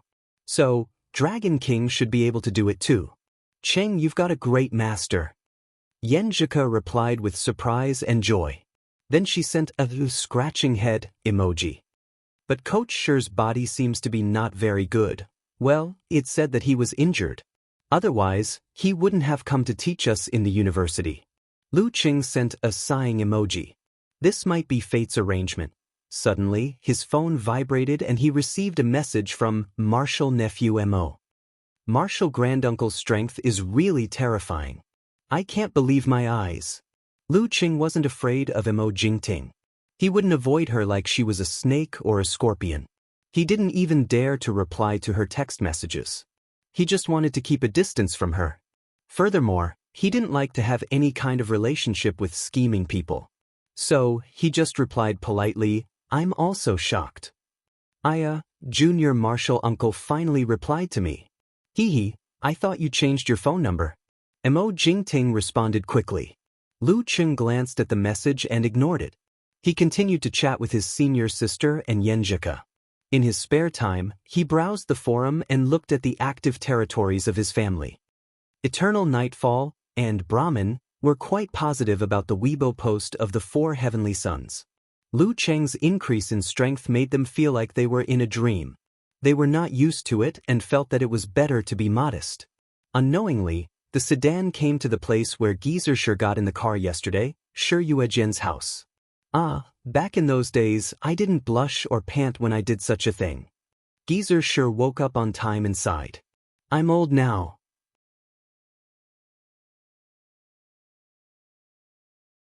Chapter 289. Geezer Shi sighed and was about to roll down the car window to take a breath of fresh air when he noticed Lu Cheng was staring at him with a complicated expression. "Brat, what are you thinking about?"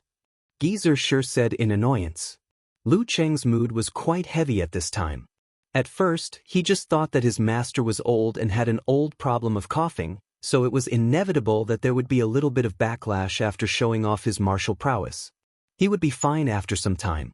After he got on the car and chatted with his senior sister for a while, he realized that his master's physical condition was very bad and the problem was quite serious. In modern society, it was common for ordinary people to live more than 70 years. However, a mighty one of physical invulnerability who was in his early 60s could only live for 7 or 8 years. Thinking of this, Lu Cheng recalled his master's figure walking with his hands behind his back in the brutal snowstorm. How could he not feel sad and depressed? However, senior martial sister said that master is the most prideful. According to my daily observation, this is also the case. Therefore, I can't look at him sympathetically, and I can't say anything like a little girl crying. He thought for a while and squeezed out a smile. I was thinking about what happened just now. I always knew you were very powerful, but I didn't expect you to be so powerful. Like a fairy, you made the snow fall in August without even waving your hand. Geezer sure beamed with joy at once. He chuckled and said, humbly, I can't. Back then, I didn't need to borrow the power of the ice essence bead. I could do it easily. Brat, you finally got a hold of me. Shi Yuejian shook her head with a smile. She drove the car into the villa area and parked it in her garage. After opening the door and entering the house, she changed into slippers and said with a smile, Junior brother, help yourself. I won't treat you as a guest. I'm going to make a bowl of pear soup with rock sugar for your master. After that, she saw Lu Cheng's slightly surprised eyes. She tilted her head and asked, What's wrong? What's so strange? No, nothing. I just didn't expect a mighty one of physical invulnerability to cook in person. Lu Cheng explained with a smile. It's my hobby. I like to do these things. If I didn't have the talent for martial arts, I would probably be a chef or a pastry chef. Shi Yuejian chuckled and walked to the open kitchen. Remember to lower the temperature when you're done stewing. How are you going to drink it if it's not cold in summer? Geezer sure shouted at his daughter's back. Lu Cheng was about to volunteer to complete the task with his supernatural ability of frost when he heard Shi Yuejian say with a helpless smile, Yes. I'll help you freeze with ice spirit force. Well, as expected of a physical invulnerability expert of the ice sect. I won't show off in front of an expert. Lu Cheng wiped his non-existent cold sweat and sat on the sofa opposite Geezer Shi. He asked with concern, Master, is there any progress in the research of cultivation?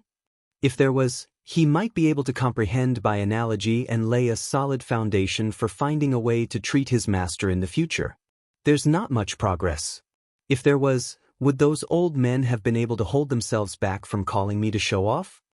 Geezer Shi replied with a look of disdain, Well, I'm going to the military's secret base tomorrow, so I thought I'd drop by and get some information for you. I've made contributions to the military, so they give me a checkup every year. I was supposed to go there 2 days ago, but you were such a troublemaker. You won the youth tournament and even let your sect master know about it. Regular checkup? Lu Cheng suddenly recalled his earliest conversation with his master. His master had said, Do the work of being studied. Just as he was trying to hold back his laughter, Geezer Shi shook his head and coughed twice. You've chosen this path of mixed cultivation, so every step you take in the future will be harder than usual. I can only give you some advice based on my experience and knowledge. It's okay before you reach physical invulnerability, but after that, you have to be mentally prepared. I understand, Master. Lu Cheng took a deep breath. This was the inevitable price he had to pay for not giving up his biggest advantage. Geezer Shi was serious for less than a minute before he clicked his tongue and said, That's not necessarily a bad thing. Misfortune may be a blessing in disguise. You may be talented, but that's only in comparison to the average martial artist. You're nothing compared to the truly talented martial artists who only appear once in hundreds or thousands of years. For example, warrior sage Qian Donglu, Daxing Temple's Jihai, Shangqing Sect's Penglian, and your master. If you practice normally, the speed of your improvement can be predicted, but the height you can reach in the future will not exceed the range of estimation. It's hard to have any surprises. How can you catch up with the people in front of you? As for the current path, it's full of variables, but there's hope when there's variables. It's hard to say. If you follow the path of martial arts practice honestly, you may have great achievements. You're quite like the Dragon King. He didn't mention the reincarnated living Buddha of Daxing Temple, Shan. In the kitchen, Yu was dissatisfied. She protested, "Dad, how is junior brother like the Dragon King?" She had just finished boiling the pear and pear soup. She washed her hands and walked back to the living room. The Dragon King's desire for victory is so abnormal. How is junior brother like him? Hey, the Dragon King's desire for victory is more than abnormal. It's extremely abnormal. Geezer sure didn't refute. As a fan of the Dragon King, Lu Cheng was interested. "Senior sister, can you tell me more about the Dragon King?" The reporters' interviews and the TV broadcast made the Dragon King's image appear blurry. As the main force of the Wiyue Club, as a mighty one with physical invulnerability in the upper class of the martial arts circle, and as an opponent who often dealt with the Dragon King, his senior sister's impression of the Dragon King might be more realistic. You keenly sensed the change in his attitude. She laughed and said, "You're an admirer of the Dragon King? This weekend, our Wiyue Club is going to the south to challenge the Longhu Club. Although I may not be able to fight with him, I can introduce you to him after the match. How about it? Do you want to go?" The Dragon King is quite kind to his fans. He's quite nice. Lu Cheng was excited, but thinking that he had asked for leave for several days, he resisted the temptation. "I have to go to work the day after tomorrow. I can't always ask for leave after taking money from others. Senior sister, I won't stand on ceremony.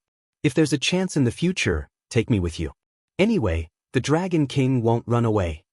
After getting the 600,000 yuan bonus, the part-time salary seemed to be dispensable. However, the youth tournament championship was a product of coincidence. He had never expected to get it before. Since he had promised the Gushan martial arts school, he couldn't go back on his word. He had to do what he said. A man's promise was worth 1,000 gold.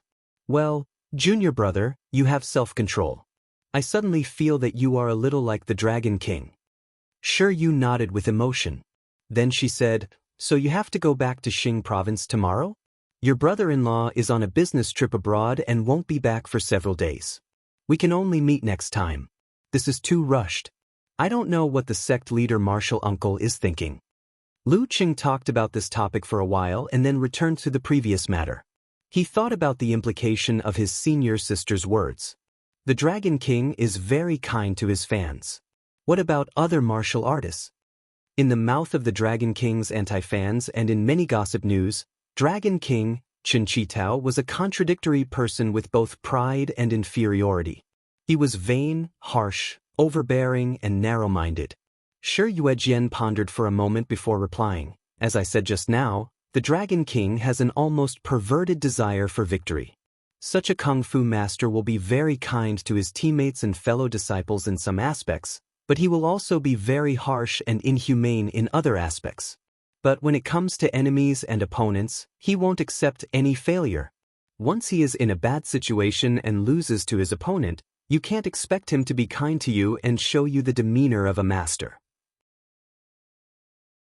Especially if he wins against the warrior sage at the same time, he will definitely be angry. He cares a lot about the outside world's evaluation, especially the comparison with the warrior sage. But I have to admit that he's an admirable martial artist. No matter how much we hate his physical invulnerability, we can't deny this fact. In our eyes, it's a well-known fact that the warrior sage, Qian Donglu, only appears once in 1,000 years. He's a genius who can surpass all the other martial artists of his generation. It's shocking for others to reach the physical invulnerability stage at 23 or 24, but he's already reached the first pin level at 24 and obtained his first title. There is a big gap between the Dragon King's talent and his. In order to catch up with the warrior sage and not be a loser, he has put in a lot of effort and hardships. You can't imagine. Geezer sure clicked his tongue and said, "I know about this. At least I fought with the Dragon King, no, Chen Qitao for a while." "Master, when was that?" Lu Cheng was at a loss. As a die-hard fan of the Dragon King, how can I not know? Geezer sure chuckled and said, "You should remember that 1 year, cough cough, Chen Qitao almost disappeared. He didn't participate in many challenge tournaments and announced that he was recuperating. I remember that the Dragon King hadn't won any titles back then. Lu Cheng vaguely guessed the whole story. A year ago, he made it to the final stage of several major title competitions but lost to Qian Donglu without exception. The media, who thought that the legendary twins were hyping him up, were disappointed. They published articles saying that he wasn't qualified to be called the warrior sage. Shi Yuejian answered on behalf of her father. This greatly affected the Dragon King. He changed his mind and applied to go to the war-torn zones. He put his life on the line and honed himself on the edge of life and death for 10 months. When he came back, he defeated Qian Donglu 3 times and won 3 titles in a year. Geezer Shi leaned back in his seat and said in a reminiscing tone, Chen Qitao was already a first-pin fighter back then. Originally, his room for improvement was very limited. But, TSK, you didn't see how crazy he was back then. In the end, he actually transformed completely. Hearing about the Dragon King's past, Lu Cheng was fascinated and a little excited. This was how a martial artist should be. Qian Donglu was my junior. But after he won a title, he had to respectfully call him the warrior sage. He had a lot of genius flaws. He didn't work hard enough. You could even say that he was lazy. He didn't stand when he could sit or lie down when he could. In the beginning, he relied on his desire for a title to maintain his diligence. After he made a name for himself, he felt that he could win easily and became more and more relaxed. At this time, the Dragon King appeared and beat him until he almost lost all his confidence. It wasn't easy for him to pull himself together and make the most of his talent, Geezer Shi said excitedly. You could say that without the Dragon King's stimulation, he wouldn't be so close to becoming the warrior sage now. And without the warrior sage as a target to catch up with, the Dragon King wouldn't have reached his current state. He deserves to be called the legendary twins. Shi Yuejian sighed again. Lu Cheng listened with great interest. His blood was boiling. Was this the real Dragon King and the real warrior sage? After lunch, Geezer Shi led him to the second floor. He took out 2 visualization diagrams and made a joke. These are the prairie fire painting and the Zhurong painting. You can take them back with you, but if you lose them, I won't take the blame for you. I'll figure out a way to make up for it and repay the debt. Thank you, Master. Lu Cheng didn't mind Geezer Shi's joke. Holding back his excitement, he took the visualization diagrams. One of them was full of flames of various colors. Just by looking at it, he felt like he was beside a sea of molten iron. The other one was of a fire god with the body of a beast and the face of a man standing on a red dragon. He was violent and suppressing the flames. Seeing him like this, Geezer Shi, who was standing at the side, put his hands behind his back and walked to the door. He stopped there, coughed, and said casually, "Brat, send the videos you took to my email." Huh? Lu Cheng looked at his master blankly. Chapter 290. After a short moment of confusion, Lu Cheng quickly understood his master's intention. He tried to hold back his laughter and said, "Oh, hey, I'll send it to you later." Haha, is he going to record the scene of me showing off my power? Or show it off to my old friends? No wonder he's a master with perfect skills. Thinking of this, as a backup lover, he decided to save a copy of these videos on his computer so that he wouldn't lose them if his phone malfunctioned. This was Master's great achievement. As he thought of this, Lu Cheng suddenly froze. Damn it, where's my computer? No, not just my computer, where's all my luggage? Geezer Shi cleared his throat. Just as he was about to walk out the door and go downstairs, he heard Lu Cheng's voice suddenly. "Master, I think I left my luggage on the mountain." On the mountain? Geezer Shi was stunned and suddenly remembered that he didn't give his silly disciple time to pack his luggage in the Songtao pavilion. After that, the two of them completely forgot about this matter. They chatted casually for more than 2 hours, and even enjoyed a sumptuous lunch. The master and disciple stared at each other for half a minute. Geezer Shi was experienced and didn't panic in the face of danger. He quickly returned to normal and laughed dryly. "You little brat, you were shocked by such a small scene? You even forgot your luggage? Ha, such a small thing. Why are you looking at me? You can just find one of your martial nephews to bring it to you later. After that, he nimbly walked out of the door and prepared to take a nap.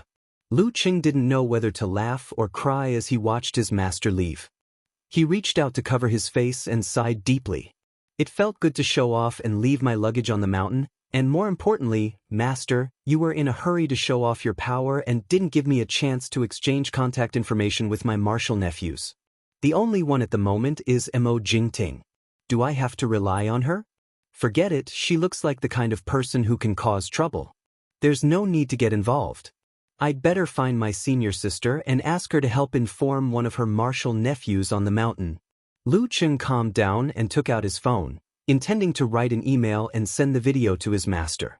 During the process, the corners of his mouth first curled up into a smile in order to tease the old man. However, very soon, the smile fell and became sad. Will my master have a chance to do something like this in the future? Was it possible for his injuries to recover? Was it really only 7 or 8 years? He wanted to do something for his master, but with his status, strength, connections, and knowledge, if his master and senior sister couldn't do it, how could he do it? Just thinking about it gave him no clue or direction. He could only hope that the things of cultivation would be useful. Even if the cultivation stuff was useful, he still had to wait for the research results from the other side to help him gain something from the Jindan. This wasn't something that could be seen in a year or two, especially the latter. Based on the fact that Longhu Immortal was said to be comparable to the peak of physical invulnerability, and the fact that he had been comprehending the ice and fire starry sky for almost a year, even if there was any core, it would only appear in the process of breaking through to physical invulnerability. There was still a long way to go. At the age of 19, Lu Qing was full of confidence and felt that he could change the world. He felt that as long as he put in the effort, he would definitely gain something. The experience in the past year reinforced this feeling. However, at this time, he felt powerless, sad, and insignificant. He wanted to do it, but there was nothing he could do. He could only bury this matter at the bottom of his heart and not think about it. In the next few years, he would work hard to find hope and improve his strength as soon as possible. There was a lot of sadness and helplessness in his heart, but he still had to face life with a smile. This was probably life, and this was probably maturity. Lu Qing took a breath and slowly exhaled. He moved his thumb and clicked send. Then he changed the program and sent a message to Yenjika. Ko, is there an expert on your grandpa's side who is especially good at treating internal injuries? The symptoms are coughing. Among all the people I know, it seems that only Ku's grandpa can help my master.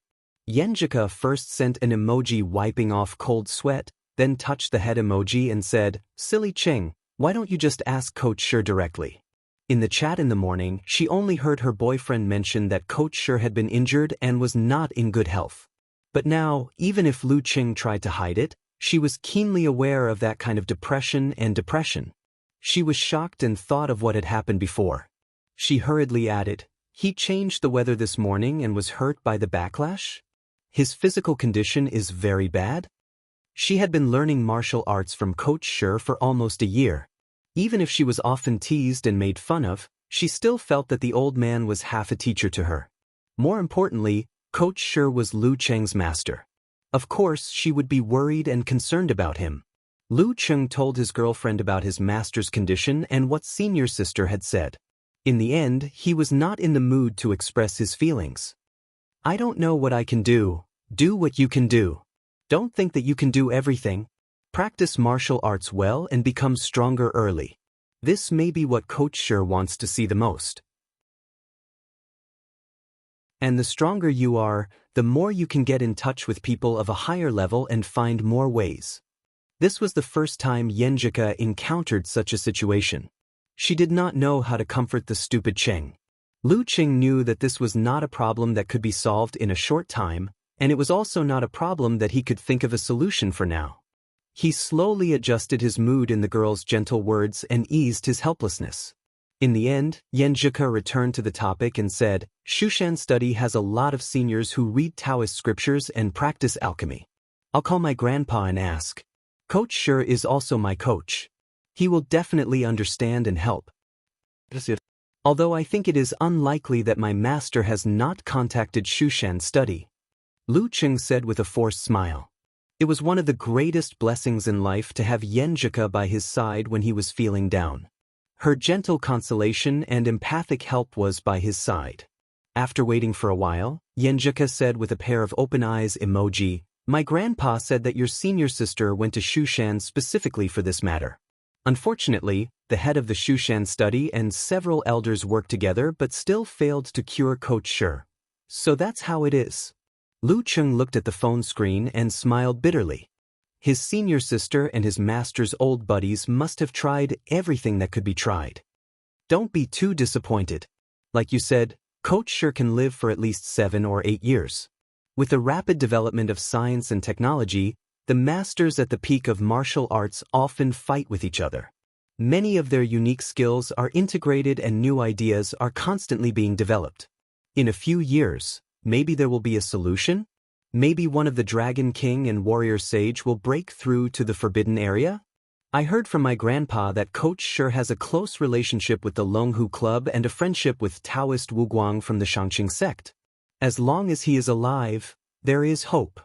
Yenjika tried to sound positive. Yes, as long as he is alive, there is hope. Lu Cheng repeated and tried to walk out of the haze. While waiting for the development of science and martial arts, he worked hard to improve himself so that he could reach physical invulnerability as soon as possible, unravel the secret of Jindan and find an effective solution. If my master's old buddies have any research on cultivation, I'm willing to cooperate with them wholeheartedly. In the afternoon, after calming down, he started his daily training and comprehended the essence and charm of the Prairie Fire picture and Zhurong picture. For the first few times, he didn't plan to use Jindan to speed up his progress because it would hinder him from comprehending other visualization pictures in the future. Not every visualization picture belonged to ice and fire and could rely on Jindan. After practicing martial arts for 3 hours and sweating profusely, Lu Cheng felt that his body was much more relaxed. His mood was also much better. The youth tournament was over and he was officially accepted into his master's sect. In the days to come, he didn't have to run around or worry about social interactions. He could focus on practicing martial arts and spend more time with his loved ones. Life is short. You have to cherish the time you have with each other. The next day, he saw off his master who was going to the secret military base and took the luggage sent by a martial nephew named Lu Tang last night. He took his senior sister Shi Yuejin's car and arrived at Shanggao Airport. He boarded the return flight and successfully returned to Xing Province. Lu Cheng took the high-speed train near the airport and appeared at the Xiushan train station with his luggage. He first reported the itinerary to Yenjika and then strode out. At this moment, a girl who looked like a high school student suddenly stopped him and asked curiously and excitedly, "Are you the champion of the youth tournament, Lu Cheng? I've seen you on TV several times." Lu Cheng was startled and didn't deny it. Are all girls nowadays so unafraid of strangers? I knew it. Can you sign for me? You're so awesome. Many of our classmates like you and think you're a big hero of Xiushan. The girl threw her school bag in front of her and found a pen and paper. Big hero? Lu Cheng's mood hadn't completely recovered yet, but he couldn't help but feel happy. He took the pen and quickly signed his name. The girl solemnly put away the notebook and waved her hand with a big smile. After a few steps, she turned her head and said mischievously while dragging her luggage, "Hero Lu, practice your handwriting wells." Lu Cheng was stunned for 2 seconds and watched her run away. Then he came back to his senses and complained in his heart, "My handwriting is not ugly. It's normal, unlike a novel author with a long pen name. Her handwriting is like a primary school student's." He complained about this matter to Yenjika, which made her laugh for a long time. In the end, she sent a hand over her mouth and said, "Cheng, you'll become more and more famous in the future. You should learn from those stars and wear a pair of glasses. I don't want to be surrounded by a bunch of people when we go out on a date." Speaking of this, she sent an emoji of touching her full belly and exhaling. This doesn't seem right. If we really do this, the next day the news will definitely spread throughout the school. A certain general with the surname Lu was abandoned by his girlfriend, and a muscular man was no match for a bespectacled scholar. Lu Cheng couldn't help but laugh, and then he felt warm in his heart. Since last night, Ku had been trying hard to make him laugh to relieve the depression in his heart. How could he not notice this kind of intention? After leaving the station, Lu Cheng didn't dare to take the bus anymore. He directly called a black cab and was anxious to go home. On the way home, after the incident with his master, his hesitant idea became clearer. That was to buy a house for his parents, a house in Xiushan. He couldn't wait until the time when his parents were gone. Cherish the people in front of him. This was the biggest realization he had right now.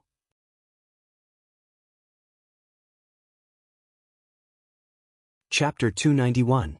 When he got home, it was still early.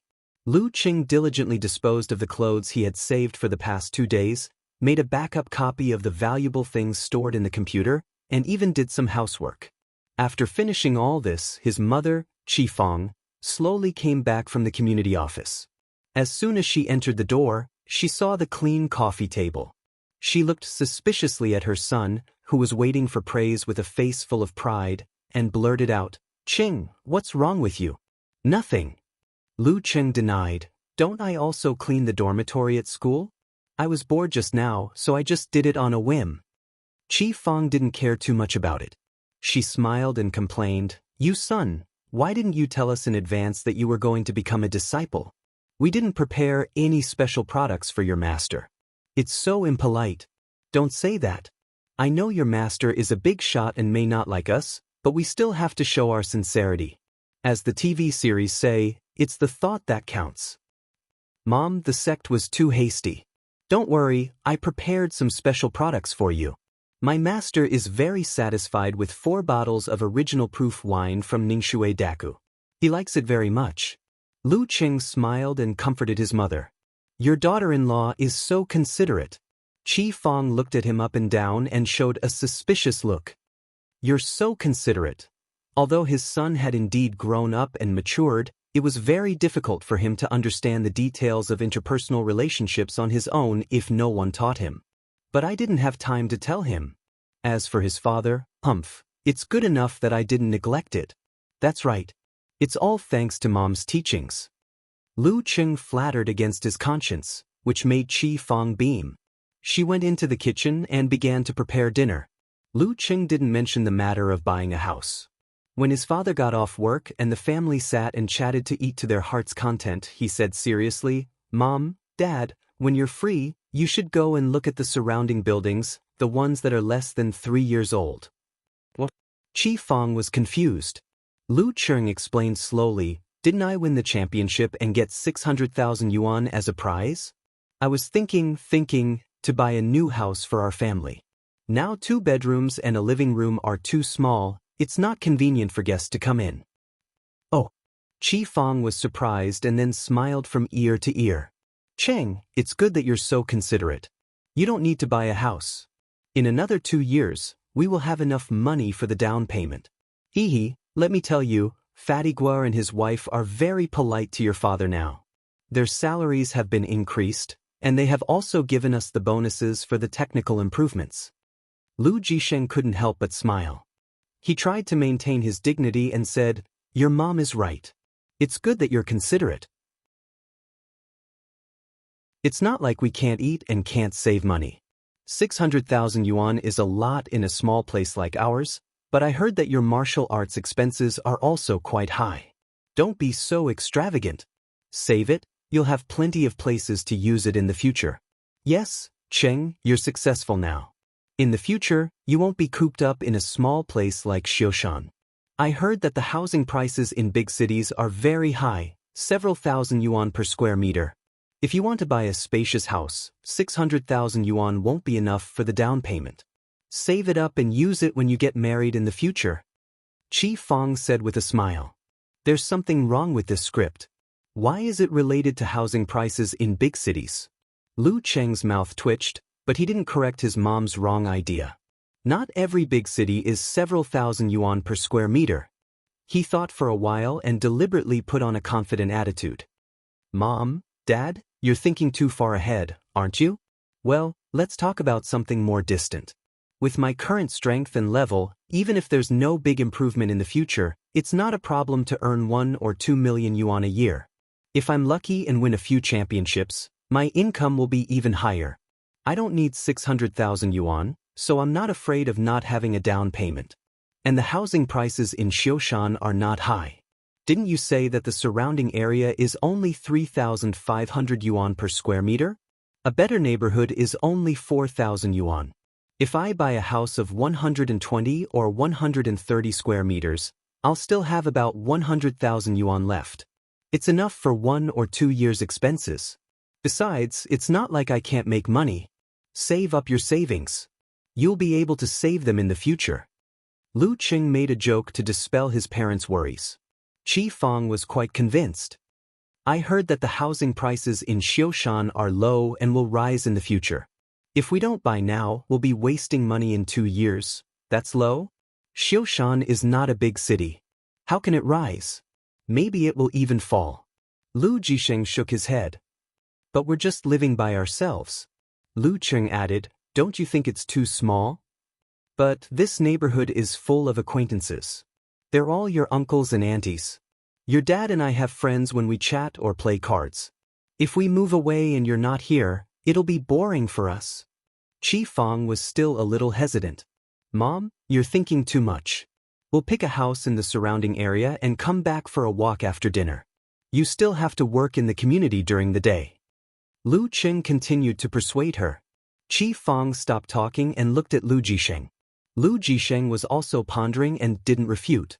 Our house is indeed small. It's not convenient for guests. Cheng may bring his girlfriend back in 2 years. We can't let the girl suffer. Qi Fang rambled and unknowingly changed sides. Lu Jisheng poured some wine, took a sip, and made a decision. Cheng, you just need to take out 400,000 yuan and we'll pay for the rest. When the time comes, we'll write your name on the property deed. But seeing his father's firm attitude, Lu Qing didn't want to complicate things. Qi Fang sighed a few times and quickly became excited. Then I'll ask someone tomorrow and take a look at the nearby buildings. You'd better find an agent for this kind of thing. Others can't be trusted. Chen Hui's family was cheated out of tens of thousands last time. Lu Jisheng was experienced and prudent.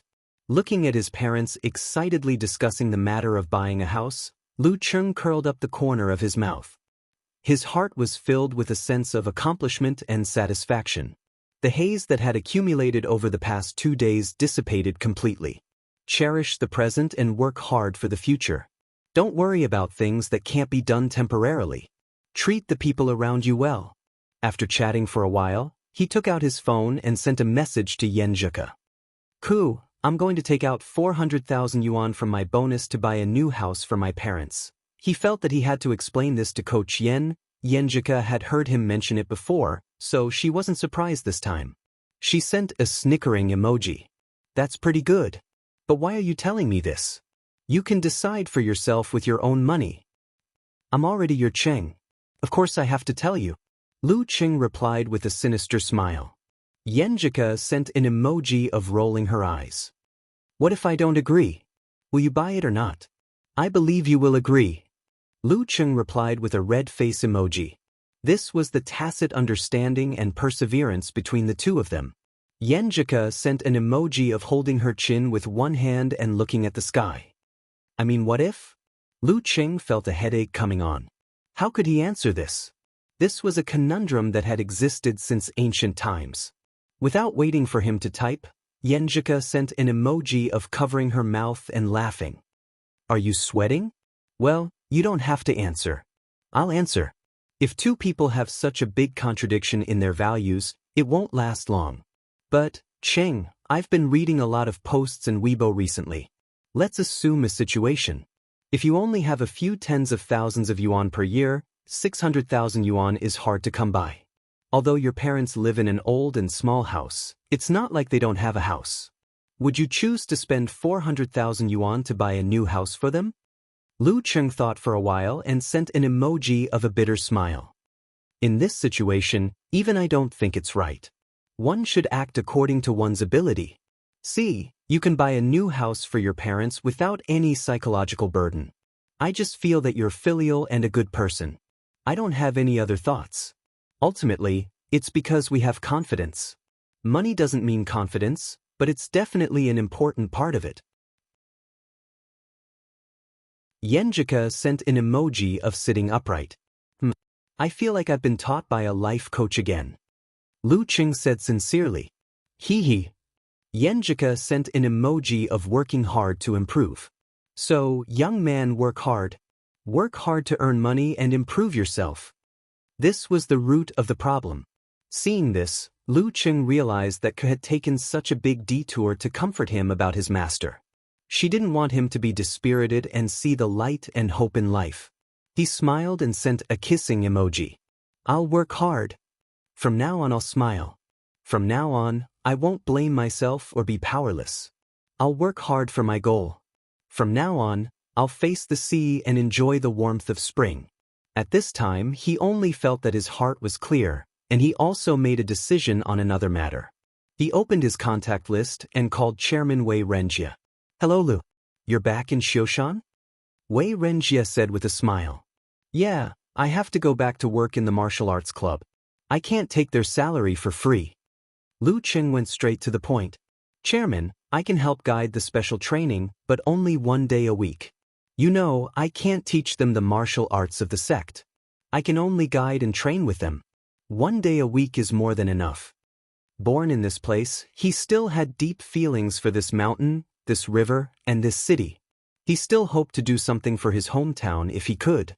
Wei Renjie said happily, Good. 1 day is enough. You just have to stand there and they'll have an example. Lu Qing was different from the past. Lu Qing was the #1 young martial artist in the province. Lu Qing hung up the phone and told Yenjika about this matter. His heart gradually calmed down, just like the night outside the window.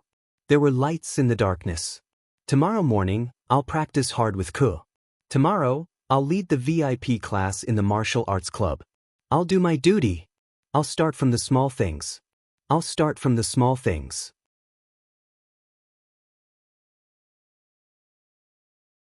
Chapter 292. When Lu Qing took his clothes and was about to take a shower, Qi Fang knocked on the door and came in. She smiled and said, Qing, it's great that you won the youth tournament this time. It's unique in Xioshan. Why don't we set up a few tables and treat everyone to a meal to celebrate? Mom, that's not necessary. Lu Qing got a headache when he heard this. Qi Fang glared at him. Why not? If we don't set up a few tables, people will talk behind our backs. You don't want to socialize with your relatives and friends. You look down on us after winning the championship. Others can gossip as much as they want, but I don't care. Lu Qing complained in his heart. His mind started to work quickly, and he put on a smile and said, Mom, people will only gossip if you hold a banquet. Think about it. If you go to other people's banquets, will you give them a red packet? Everyone's money doesn't grow on trees. Of course, we should save as much as possible. I just held a graduation banquet last year and a championship banquet this year. Who knows how many championships I'll win in the future? Do you want to hold a banquet and collect money every time? Then people will complain to our family. It's not like getting married. We can take it back in the future. While making excuses, he put his hands on his mom's shoulders and walked out with her. It didn't matter what he said. He just wanted to show his firm attitude and give his mom a way out. Qi Fang was confused. She glanced at her son and took a deep breath. You're right. Then we won't set up a banquet. I'll ask your dad to order dozens of boxes of championship cakes and share them with everyone. It was a custom in Xioshan that there would be corresponding cakes for celebrations, such as birthday cakes, wedding cakes, championship cakes, 1,000 gold cakes, dragon phoenix cakes, and so on. Okay, let's do that. Lu Qing answered with a smile. The next morning in Backwater Lake Park. You convinced your mother just like that? Yenjika's bright eyes looked at him and asked with great interest. She was wearing the female martial arts suit of the Longhu Club, which happened to be a couple with Lu Qing. Lu Qing laughed. It can't be considered persuasion. Isn't this the confidence that Coach Yen mentioned? Ever since I succeeded in practicing martial arts and was able to make money, I have become more confident in front of my mother and am able to insist on my ideas. My mother may also feel that I have grown up, matured, and is no longer a child. She will ask for my opinion on many things and depends on my attitude. If it was in the past, she would never ask me. She would only say, "Cheng, we will hold a banquet to celebrate in a few days. Remember to be polite and diligent." It was the same situation at this time last year. Yenjika smiled and said, "Do you feel like you're in charge of your own affairs?" I don't like men who are like children who haven't been weaned. They always listen to their elders and don't have their own ideas. She muttered in her mind, if that's the case, the relationship between mother and daughter-in-law will be very difficult in the future. Luckily, Cheng is not a mommy's boy. What am I thinking? Mother-in-law and daughter-in-law relationship, who is his daughter-in-law? Taking note of his little fairy's attitude in this regard, Lu Cheng pretended to panic and said, "What should I do? I think you won't like me anymore." Yenjika blinked with a blank face. "Because I always listen to Coach Yen and don't have my own ideas." While saying this, Lu Cheng couldn't help but laugh. "You're so funny." Yenjika also couldn't help but laugh out loud. She almost couldn't catch her breath and couldn't help blushing. You have to remember what you just said." Dozens of seconds later, she recovered. She slightly raised her eyes and glanced at her boyfriend. Her lips opened and closed, but she didn't say anything. "What's wrong?" Lu Cheng asked with concern. Yenjika bit her lip and frankly said, "I was worried that you would be unhappy because of Coach Shi. Well, I was worried that you would be depressed because of it. Just now, I saw that you could still joke and be so funny, so I was relieved. I almost blurted it out, but I thought it would be a sore spot, so I held back." Lu Cheng reached out and hugged the girl. He sighed and smiled. "Actually, I'm still a little depressed, but I don't want to infect the people around me with this feeling. I'll try my best not to let it affect my usual state and try to turn it all into motivation for cultivation." This was also the will to protect. "I can feel it. If we hadn't seen each other for a few days before, you wouldn't have been able to resist not kissing me before morning exercises." Yenjika rolled her eyes, half teasing and half soothing Lu Cheng's mood. "Do you think I'm not lecherous enough?" Lu Cheng calmed down and laughed. He was about to lower his head when the girl pushed him away. Did I say yes? Hurry up and practice. Work hard." Yenjika pursed her lips and ran a few steps away with a smile. Lu Cheng didn't insist.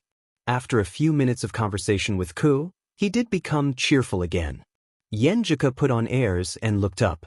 She thought of something and said, "Cheng, that little girl Song Li asked us to treat her. Why don't we invite Sister Jingjing, Shuang Shuang, and Fatty Jiang from your side to thank them for covering up for us and not telling anyone about it?" "Okay, I'll call Fatty Jiang at noon and fix a time. He keeps asking me to treat him." Lu Cheng didn't find this kind of social interaction troublesome. This wasn't a social interaction, but a bonding between friends. After discussing this matter, the two devoted themselves to their own training. Yenjika practiced meteor force, both internally and externally. Lu Cheng repeated his daily homework and felt the changes in his body slowly breaking through the limit. Finally, he comprehended prairie fire picture and Zhurong picture. Without the help of the Jindan, his second attempt was no doubt fruitless. But he didn't feel annoyed or depressed, because this was the normal progress. He couldn't rely on the Jindan for everything. Besides, his master also said that now he had to take it slow and lay a solid foundation. He couldn't rush to practice the Dan stage. It would be good enough if he could grasp some of the essence and charm of the two pictures before the summer vacation. Lu Cheng withdrew his thoughts and sank his spirit into the picture's scroll again.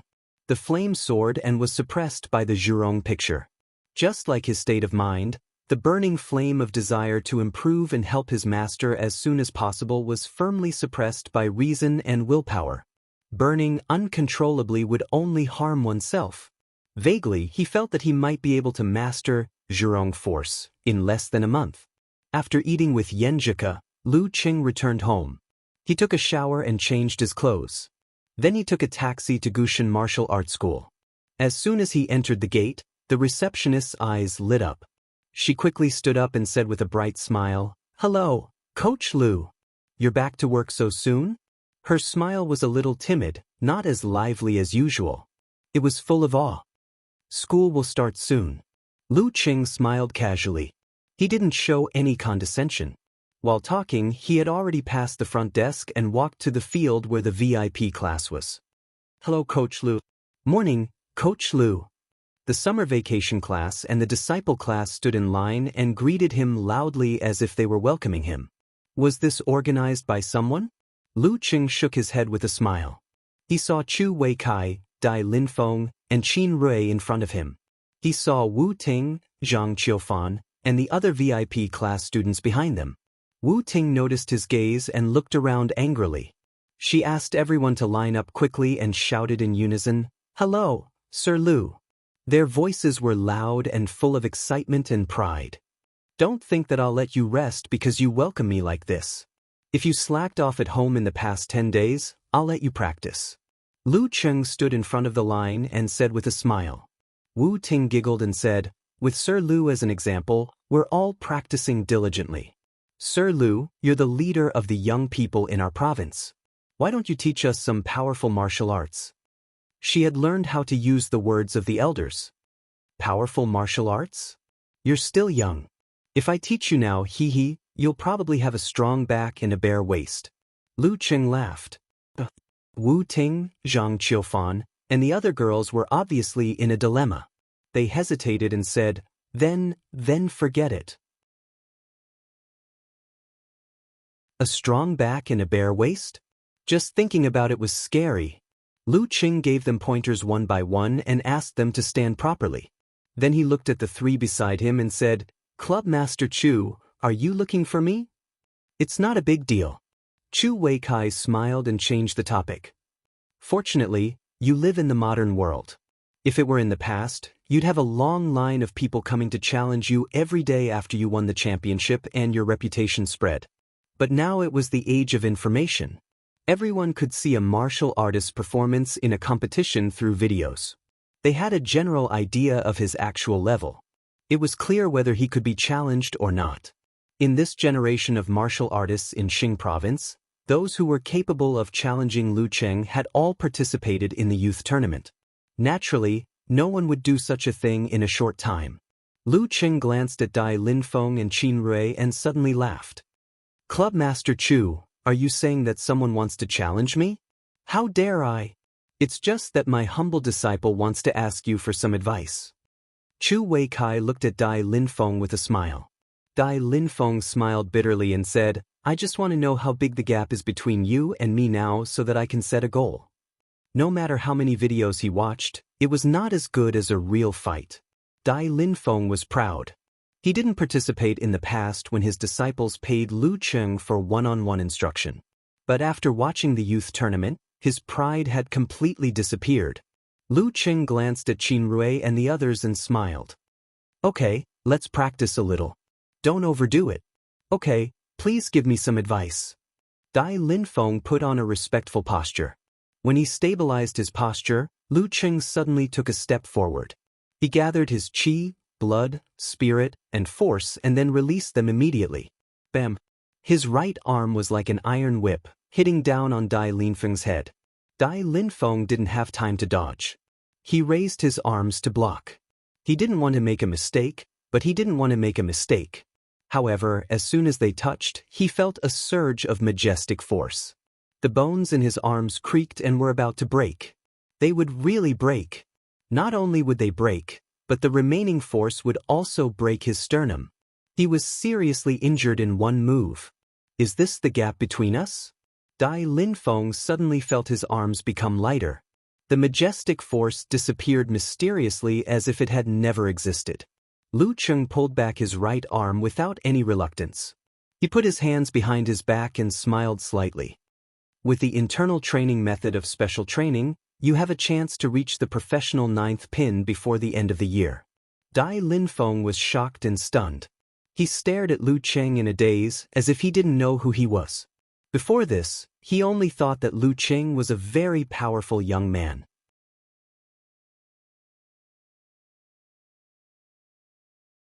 Chapter 293. Dai Linfeng's feelings were very subtle and couldn't be accurately described with a simple sentence. What did he mean by only feeling that Lu Cheng was a very powerful young man? He meant that he felt that they were about the same age and there was no generation gap between them. No matter how powerful and scary Lu Cheng was, he was still a young man and not much different from him. It was like when he was still a student, he would envy the top students and not dare to provoke them. He would feel a bit of inferiority, but he wouldn't think that Lu Cheng was beyond the level of a student. But now, Lu Cheng seemed to have a temperament that didn't belong to his age. It reminded him of the first time he met his master, Chu Wei Kai. Dai Linfeng's heart was filled with complex emotions. He kept silent until he reached the stairs. After climbing 2 steps, Chu Wei Kai suddenly stopped. With his back facing the ground below, he sighed and said, "Linfeng, just like what Lu Cheng said, with this special training, your chances of reaching the professional 9th pin are very high. You might only need a year or so. But if you want to go further, it's going to be difficult. If you're not willing to stay at this level, then go out and try your luck. You can't raise a dragon in a pond." "But master, the martial arts club?" Dai Linfeng blurted out, as if he was really considering this question. Chu Wei Kai put his hand on the handrail and laughed. "Don't worry, your junior brothers are improving very fast. I'm not that old. You don't have to worry about retreating. If you really can't make it, then go back to the martial arts club. I'll always leave you a meal here." Qin Rui felt a lump in his throat and sighed. Regardless of whether Chu Wei Kai was squeezing his disciples' labor, he had done his duty as a master.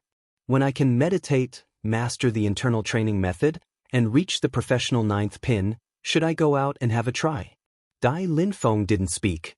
After a long silence, he gave an irrelevant answer. "Master, what level do you think Lu Cheng can reach?"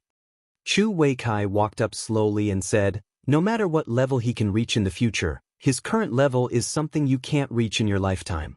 I'm not trying to discourage you, but you can't reach for what's beyond your grasp. You have to have a practical and accurate goal. As for Lu Cheng, if nothing unexpected happens, I believe he will not stop at the Dan stage." Dai Linfeng and Qin Ri didn't say anything. They understood what their master was implying. Lu Cheng would be the first mighty one with physical invulnerability in Xioshan. This was not a compliment at the beginning of summer vacation, but the conclusion of more than a month of observation and experience. Even though he was already a promising 7th pin expert, Lu Cheng didn't put on airs. He still seriously corrected the most basic moves of Wu Ting and the others. In his free time, he seized every minute and second to temper himself. The sun was high in the sky and it was almost noon. He took out his phone, looked at the time, and clapped his hands. "All right, that's all for today's training. Everyone really didn't slack off before. You deserve to be praised." Before he could finish his sentence, and before Wu Ting could say anything, the long-term students and inner disciples who had been paying attention to them all rushed over and surrounded them. "Brother Lu, I'll book another 2 hours of private tutoring." "Coach Lu, I want to pay. I want to be coached alone." In the midst of the clamor, there were at least 30 people who made requests. What a great opportunity it was to be able to receive the guidance of the #1 young martial artist in the province. Even if they didn't learn anything, they would feel proud just by talking about it. And it was only 800 yuan an hour. It was like picking it up for free. Which mighty one in the Dan stage would be so cheap? More importantly, no mighty one in the Dan stage would be so free as to do this kind of private tutoring. As long as Coach Lu agreed, they were willing to pay more. The inner disciples who didn't ask for Lu Cheng's private tutoring before the youth tournament were heartbroken. They didn't have a high income, so they deeply felt the price change that was even more exaggerated than the increase of housing prices. They could only ask for money from their families. Lu Cheng was shocked. He roughly counted the number of people and felt that he couldn't agree. He didn't want to lose time for training, accompanying Ku, and spending time with his parents just for money. He pressed his hands down to stop the commotion and said calmly, "Everyone is limited to 1 hour of private tutoring. The price will be announced tomorrow. Anyway, it won't be cheap. Think about it carefully. Is it necessary? Is it worth it?" His tone was calm and peaceful. His voice was neither high nor low, but everyone present heard it clearly. They couldn't help but quiet down and make way for him. At this time, Ding Yanbo in the crowd held back his excitement and took a deep breath. He decided to do something that would make him the center of attention. He shouted at the top of his voice, trying to please, "Brother Lu Cheng." With a swoosh, all eyes were fixed on his face, full of surprise. When Lu Cheng nodded and said a few words of encouragement, the surprise turned into envy, making Ding Yanbo's blood boil. He felt a little tipsy and comfortable to the extreme. This is my brother Lu Cheng. After he won the youth tournament, a few of my classmates who thought he was my cousin started to fawn over me. Lu Cheng didn't talk much with Ding Yanbo. He took his phone and went back to the locker room to change his clothes.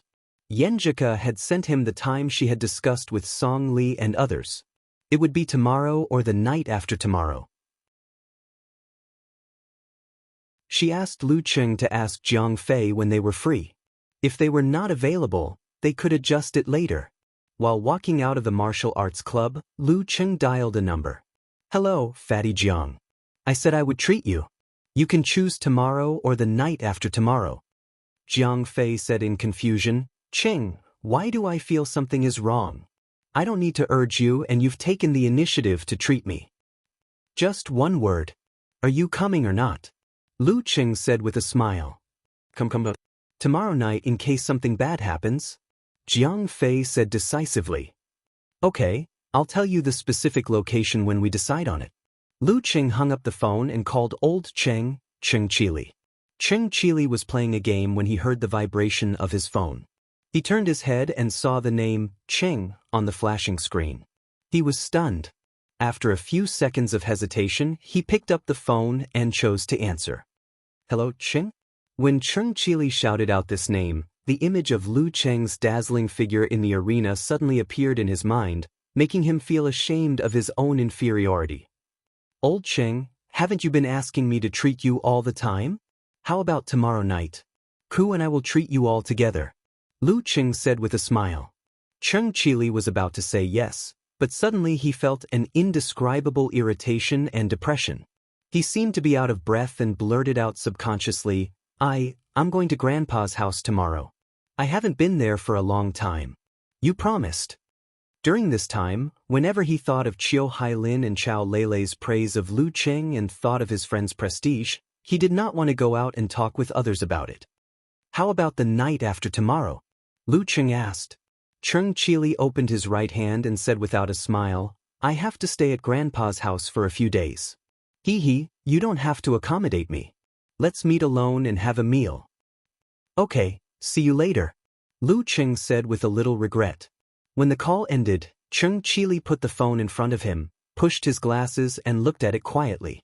Before leaving the martial arts school, Lu Cheng found Qin Rui and called Tao Xiaofei to confirm his treat for the next night. Then he took a taxi to the backwater Lake Villa area and met up with Yenjika. They went to the newly opened Old Tan's private kitchen for lunch and to try the dishes. "Are you with Jiang Fei, Qin Rui and Tao Xiaofei?" Yenjika made the final confirmation so that they could reserve seats in advance. Lu Cheng nodded. Yenjika looked up and suddenly smiled. "I have a good impression of Qin Rui. He is tall and strong and likes to come to our class like Qing Tao. At that time, I didn't know you existed at all.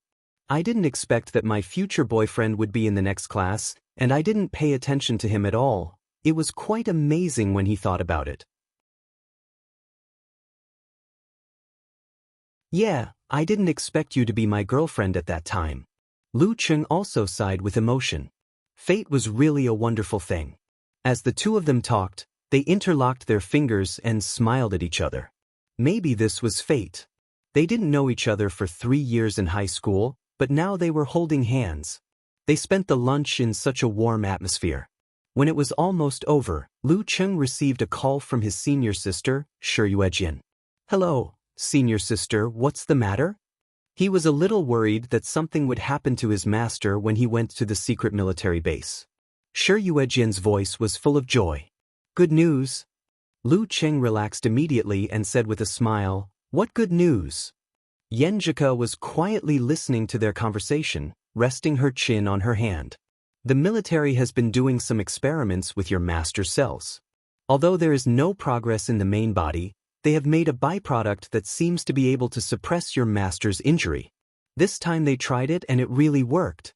Your master can live a few more years. Shi Yuejian couldn't hide her excitement. Lu Cheng burst out with joy and said excitedly, "Really? Really? Why would I lie to you?" Shi Yuejian answered with a smile.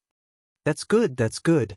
Lu Cheng turned to look at Yan Zhike and conveyed his happiness to her. After hanging up the phone, he didn't hide his happiness and told his girlfriend the good news like a child. That's great.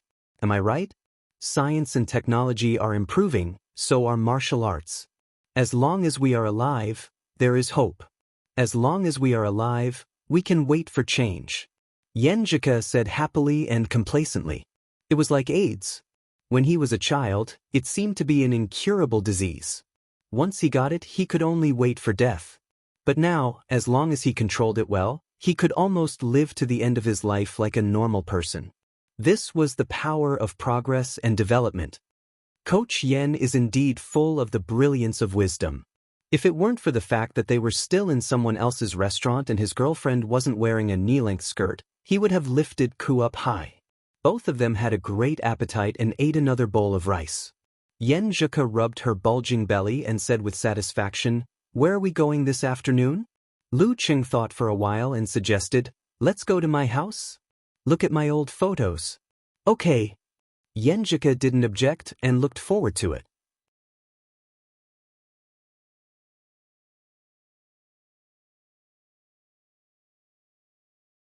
Chapter 294. The car stopped at the entrance of the community. Lu Cheng got off first and opened the umbrella for his little fairy to block out the afternoon sun. Yan Zhike squinted and looked around. When her boyfriend closed the door, she said with great interest, "Is this your community? It looks like the hospital we used to live in." She was wearing a white t-shirt, a black knee-length gauze skirt, and a pair of red and black sandals. Her fingernails were pink and healthy. She had the beauty of youth and the seductiveness of maturity. Communities in that era are all similar. Lu Cheng agreed casually. He was about to hold her hand and walk to the gate of the community. Yan Zhike retracted her hand and rolled her eyes at him. "Didn't you say that 9 out of 10 uncles and aunts in the community know you?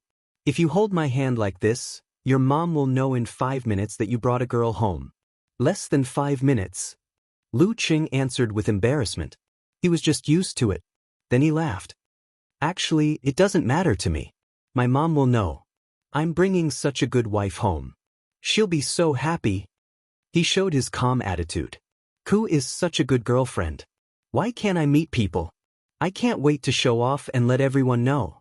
Unfortunately, he had to consider the feelings of Ku's family. Yan Zhike glanced at his face and hummed. "Who's your wife going home with you?" "I'm not going." Yes. Girlfriend. Lu Cheng looked at the entrance of the community. "How about this? I'll go in first and see if there's anyone home. Then I'll show you how to find my home." "Okay." Yan Zhike looked up with her bright eyes. She couldn't think of another good idea. Lu Cheng passed the umbrella to her and walked quickly into the community. The neighbors he met along the way all greeted him with smiles. On the way back home, it was quiet. His parents had gone to work. Only then did he relax completely. He walked to the balcony and looked down at the gate and the roads. "Ku, go straight through the door and turn right when you reach the 4th building." "Yes, it's the place where people are playing chess." "Okay, stop. Turn left. Do you see 8? It's this building on the 5th floor of Unit 2. The door is open." Lu Cheng watched the girl's figure disappear into the doorway of the unit. He quickly turned around and left the balcony. During this process, his eyes swept across the familiar living room, and he suddenly felt a little nervous. Wouldn't it seem too old, shabby, and cramped? They couldn't compare to Ku's family at all. Would it leave a bad impression on her? Lu Cheng swallowed a mouthful of saliva. He was excited to officially share his past with Yan Zhike, but he was also nervous because he was worried that she wouldn't recognize him. A little bit of inferiority was inevitable. Furthermore, there was no air conditioner installed at home, only fans. Fortunately, There was a walking air conditioner like me. He looked at the bright sunlight and felt the surging heat waves as he waited at the door. Not long after, the sound of a girl's light footsteps could be heard, and a beautiful figure entered his eyes. Yenjika's eyes swept over the scene inside. She pursed her lips and smiled. Just now, I felt like I was shooting a spy film. So sneaky. Lu Qing handed his slippers to her, closed the door, and put on his father's slippers. He smiled and said, "Actually, you don't have to be sneaky, as long as you want to. I'm not stupid." Yenjika raised her head and joked, "Do you want to bring my sandals to your room?" She was teasing Lu Cheng's behavior when he came to her house. "No, it's good that my mom comes back and sees it," Lu Cheng answered with a smile. Yenjika bent down to pick up her sandals and stuff them into Lu Cheng's hands. "Take it. Your sandals are so big." She lifted her right leg and shook the sandals hanging on her toes. Sandals are always big to be comfortable. Lu Cheng led the girl to the bedroom, secretly watching her reaction to his home. Yenjika looked around curiously and pointed at the door of the second bedroom. She covered her mouth and laughed. "Is this where you secretly watch TV?" Lu Cheng had once told her interesting stories about his childhood. There was one time when he couldn't forget a TV program, so he secretly opened the door a crack, stood on tiptoe by the door, and stared at the TV in front of him. But that night his parents were watching a horror movie, and he was so scared that he couldn't fall asleep. "Yeah, it's a psychological shadow," Lu Cheng answered with a smile. Then he plucked up his courage and asked, "Ku, do you think my house is shabby?" Coach Yen said to communicate actively and not leave any uneasiness. Yenjika tilted her head, pursed her lips and smiled. "Why would I? It's okay, it's clean and tidy. It's not my home. I only have 3 requirements for other places: not dirty, not messy, not dangerous. Besides, you have a lot of past experiences here, so it's quite interesting to live here occasionally." "Bah, what am I saying? Live here occasionally?" Lu Cheng breathed a sigh of relief and became confident again. He also felt the point of view of the girl inadvertently. He held her hand and said with a smile, "We will have our own home in the future." It was spacious, sunny, and clean. "Who has our own home with you?" Yenjika raised her head and looked to the side. Lu Cheng smiled and said, "In fact, I was worried that we would have a conflict of ideas. After all, our family environments are different." After he was sure, he became calmer and could speak out his worries. In fact, a lot of conflicts of ideas are not so important. Yenjika rolled her eyes and said with a smile, "Like housework, can't you just hire a housekeeper? You just need to wash your private things." Like who will cook, can't you just hire a good housekeeper? You can cook by yourself when you're interested. Like in the future, when the 2 elders are not in good health, it will be hard to take care of them.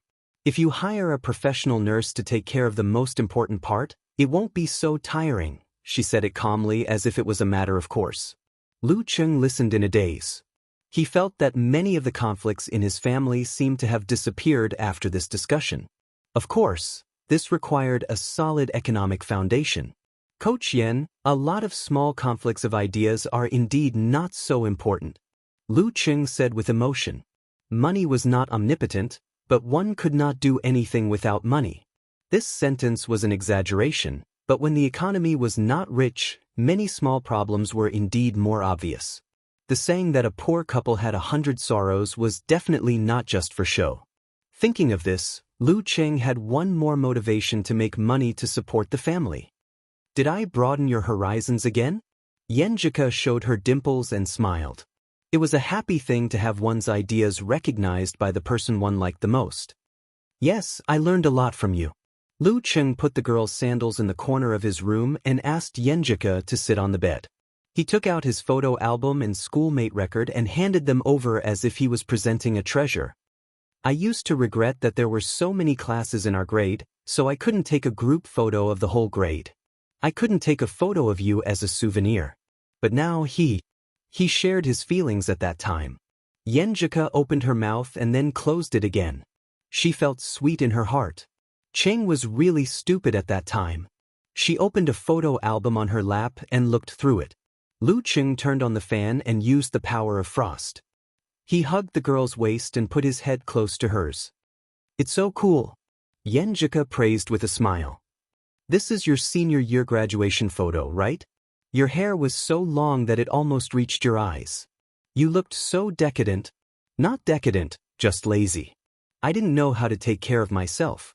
Usually, I would get a buzz cut first and wait for my hair to grow freely. Then I would get a buzz cut again. I didn't have to bother with this kind of thing for 2 months." Lu Cheng explained his attitude at that time, but he was a little guilty. Yenjika rolled her eyes at him and snickered. "If you do this again, I'll do it for you myself. Are you good at it?" Lu Cheng asked in surprise. "In fact, I don't have any skills at all. Let's see if you can be lazy or not." Yenjika covered her mouth and laughed, looking through the photos. Lu Cheng's photos had become less and less since he started to have difficulties in his family. After going to high school, he didn't like to take photos. The girl flipped through half of the album and saw his elementary school photos. "Huh, you have a red dot on your forehead. You look like a girl." That was a class dance. Everyone had a red dot on their forehead. I don't know what the teacher was thinking. Hee, is this the nude bathtub photo you were talking about? It's exposed." I couldn't help it. I was young and ignorant. My dad took a photo of it and left a dark history. The two were very close to each other, discussing the photos and the story behind them. They were in high spirits and could smell each other's breaths. Lu Cheng smelled the fragrance in his nose. Her delicate body was in his arms. He looked up and down and saw the girl's seductive side. His heart was gradually stirred. "We are at home. There are no outsiders. It's very comfortable and reassuring. Dad and Mom almost never come back early. It's been a long time since we made out." Lu Cheng turned his head and saw the girl's pink lips. He lowered his head and noticed her beautiful white and tender legs. He suddenly stood up and walked to the door. "Where are you going?" Yenjika looked at him with obvious confusion. Lu Cheng closed the door of the second bedroom and pretended to be serious as he explained, "I forgot to close the door. In this way, even if my parents come back temporarily, they won't find anything." "Oh." Yenjika's long eyelashes trembled a few times. She lowered her eyes again and looked at the photo album on her knees. Lu Cheng sat beside her and reached out to hold her waist. It seemed to be the same position as before, but he held her tighter, as if he wanted to completely rub the girl into his arms. Yenjika wriggled twice and then calmed down. She still lowered her eyes and focused on the childhood photos of Lu Cheng.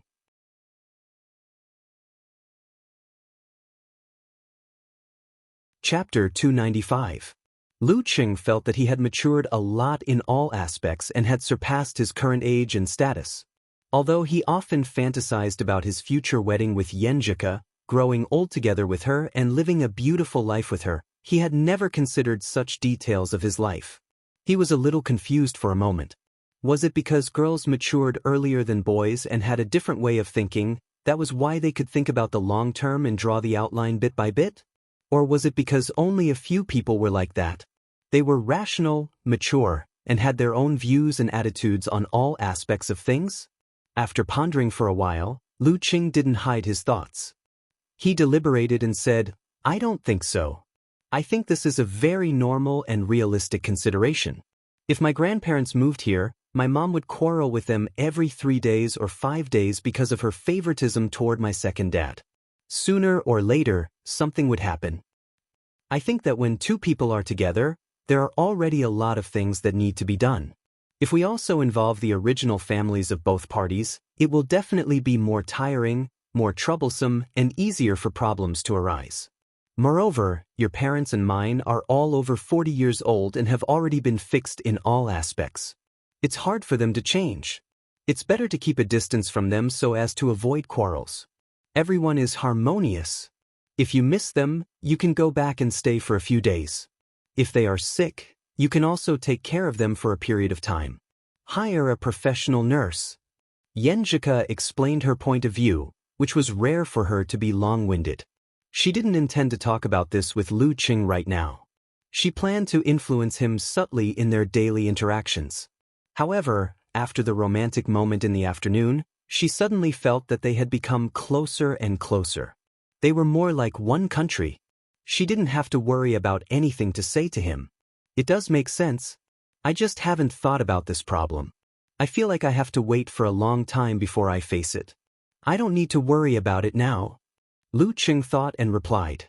Yenjika said, "It's good that you haven't thought about it before." Dirty Tong said that this is perfect for me to teach. It's easier to draw on a blank piece of paper than to edit other people's work. Hey, why do I feel that your words are a little dirty? Lu Cheng sent an emoji with raised eyebrows. He gradually agreed with Yenjika's views on this matter. You are the dirty one. Your head is full of dirty thoughts. Yenjika, who was lying on her side on the bed, snorted and gnashed her teeth. Who was the one who randomly kissed and touched her in the afternoon? Seeing this sentence, Lu Cheng immediately recalled the previous scene. He thought of the brilliant sunlight and the stunning beauty. Ku, you are so beautiful, he replied with a blushing expression.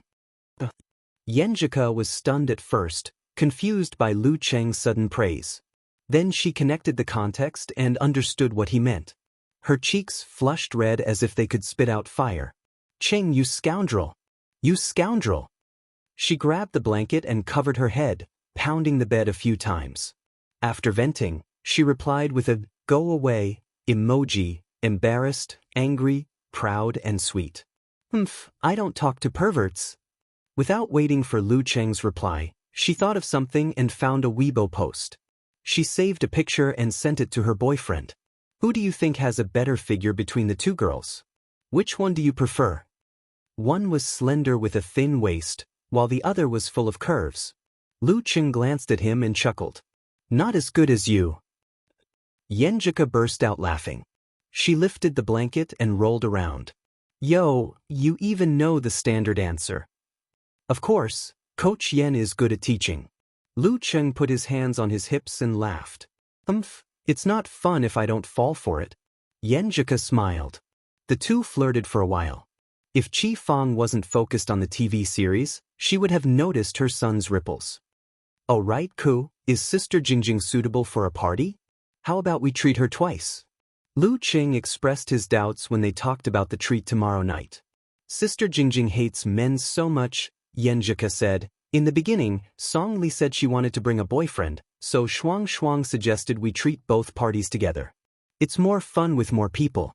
I was also worried about Sister Jingjing's condition, so I said we should treat her separately. But Sister Jingjing said we don't have to go through so much trouble.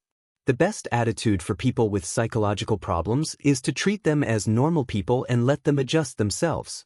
The more sensitive and caring we are, the more uncomfortable they will feel, and the more serious the problem will be. That makes sense. Lu Cheng stopped thinking about this problem and prepared to follow Coach Yan's instructions to sound out Fatty Jiang and Qin Rui. He asked them not to mention the case at dinner. Tomorrow afternoon, according to the agreement with Chairman Wei Renjie, he had to guide the special training team for the preliminaries in Xiushan for 4 hours. It was 10:30 at night. Because of the breakthrough in their relationship in the afternoon, Lu Cheng and Yenjika were reluctant to end their conversation. They delayed it for 10 minutes before saying goodnight to each other. Lu Cheng lay on the bed, bathed in the moonlight outside the window, recalling every detail of the day. His nose seemed to be lingering with the intoxicating fragrance. He felt refreshed, confident, and satisfied. Next time to go to Ku's house? Will it be a Western-style wedding or a Chinese-style wedding? I wonder what Ku looks like in a wedding dress. He smiled and indulged his thoughts, thinking about the future. After a few minutes, he froze the water into ice, concealed his spirit and chi, and fell into a deep sleep. We can meet again tomorrow. Tomorrow is another beautiful day. On the other side, Yenjika lay on her side with her right hand under her cheek. Her lips were outlined, her dimples were shallow, and her mind was wandering. She blinked her eyelashes and closed her eyes. She said in a low voice, "Good night, Cheng." The next morning, Lu Cheng got up with great motivation and ran to the lakeside at Hoshui Lake, waiting for the arrival of his little fairy. Yenjika arrived a few minutes earlier than usual. She wanted to pretend that nothing had happened, but when she saw Lu Cheng's smiling eyes, she couldn't help but remember what happened yesterday afternoon. She quickly turned her head and looked to the side. Her face was tender and charming. She was dizzy and was hugged by him, completing the morning kiss. Well, hurry up and practice. She pushed her boyfriend away, her eyes twinkling like stars. I'm full of motivation. Lu Cheng joked, collected his mind, and started his daily practice. In the end, he took out the visualization diagram again to understand the essence and charm of it. When he sank his spirit into the prairie fire diagram for the nth time, his body suddenly felt like it was burning, and his muscles, tendons, viscera, and nerves naturally had subtle changes. This feeling disappeared in a flash. Lu Cheng wanted to taste it again, but he couldn't grasp it. But he wasn't impatient or annoyed, because this was a good start. It meant that he was on the right path. It meant that the previous experience of understanding the visualization diagram of Frost Force was very useful. It meant that the breakthrough in his relationship with Ku yesterday had brought him greater happiness and greater responsibility, and his will to protect became stronger and firmer. Thinking of this, he opened his eyes and looked sideways at the girl who was practicing her bone marrow and viscera not far away. Yenjika also finished her practice and looked at him subconsciously. When their eyes met, they looked at each other and smiled, their eyes intertwining. Without saying anything, they tacitly withdrew their gazes and continued their practice full of motivation. Because Yenjika's body was much healthier, she could bear more training intensity. After breakfast, they returned to the original place and practiced for 2 more hours. After accompanying the girl to the city library for an hour of self-study and lunch, Lu Cheng came to the gate of Gushan Martial Arts School. Before he walked in, he saw a black Audi in front of him. The driver hurriedly opened the door and got off, asking respectfully, "Are you Mr. Lu? The chairman asked me to take you to the special training place." Sure enough, it's a special car. Lu Cheng didn't refuse. After confirming that Qin Rui would go by himself, he got in the car and sat at the back of the passenger seat. Looking at the scenery passing by, they came to an inconspicuous temple at the foot of Xiushan. "Little Lu, you're here." Wei Renjie personally waited outside. Lu Cheng was a little flattered and smiled politely. "Chairman, you don't have to wait outside. I'm not a kid who doesn't know the way." Wei Renjie handed the briefcase to his secretary and led Lu Cheng into the temple. "I just happened to come out. This time, I've selected 13 potential amateur fighters and invited Little Sun, a professional 9th pin fighter, to be the chief instructor." While talking, Lu Cheng saw a martial arts field paved with white flagstones. He saw Zhou Jingyao and other disciples of other martial arts schools and an old monk in a gray frock. "This is the abbot of the Bodhi Zen Temple, Master Wenguang. When he was young, he traveled all over the north and south and was quite famous. He even got a 6th pin certificate. He's a famous senior in Xiushan and also the other instructor I invited." Wei Renjie introduced him with a smile. Wenguang put his palms together and chanted the name of Buddha. I'm old. I'm not as brave as I used to be, let alone a young hero like Donor Lu." When he was talking, Lu Cheng suddenly felt that the monk in front of him was a little taller, with layers of glazed golden light, as if Arhat Buddha had come down to earth. People couldn't help but worship him. But in reality, Wenguang's body didn't change at all. Is this a sign of something else? Is this the suppression of momentum or the secret of the mind? Lu Cheng's pupils shrank.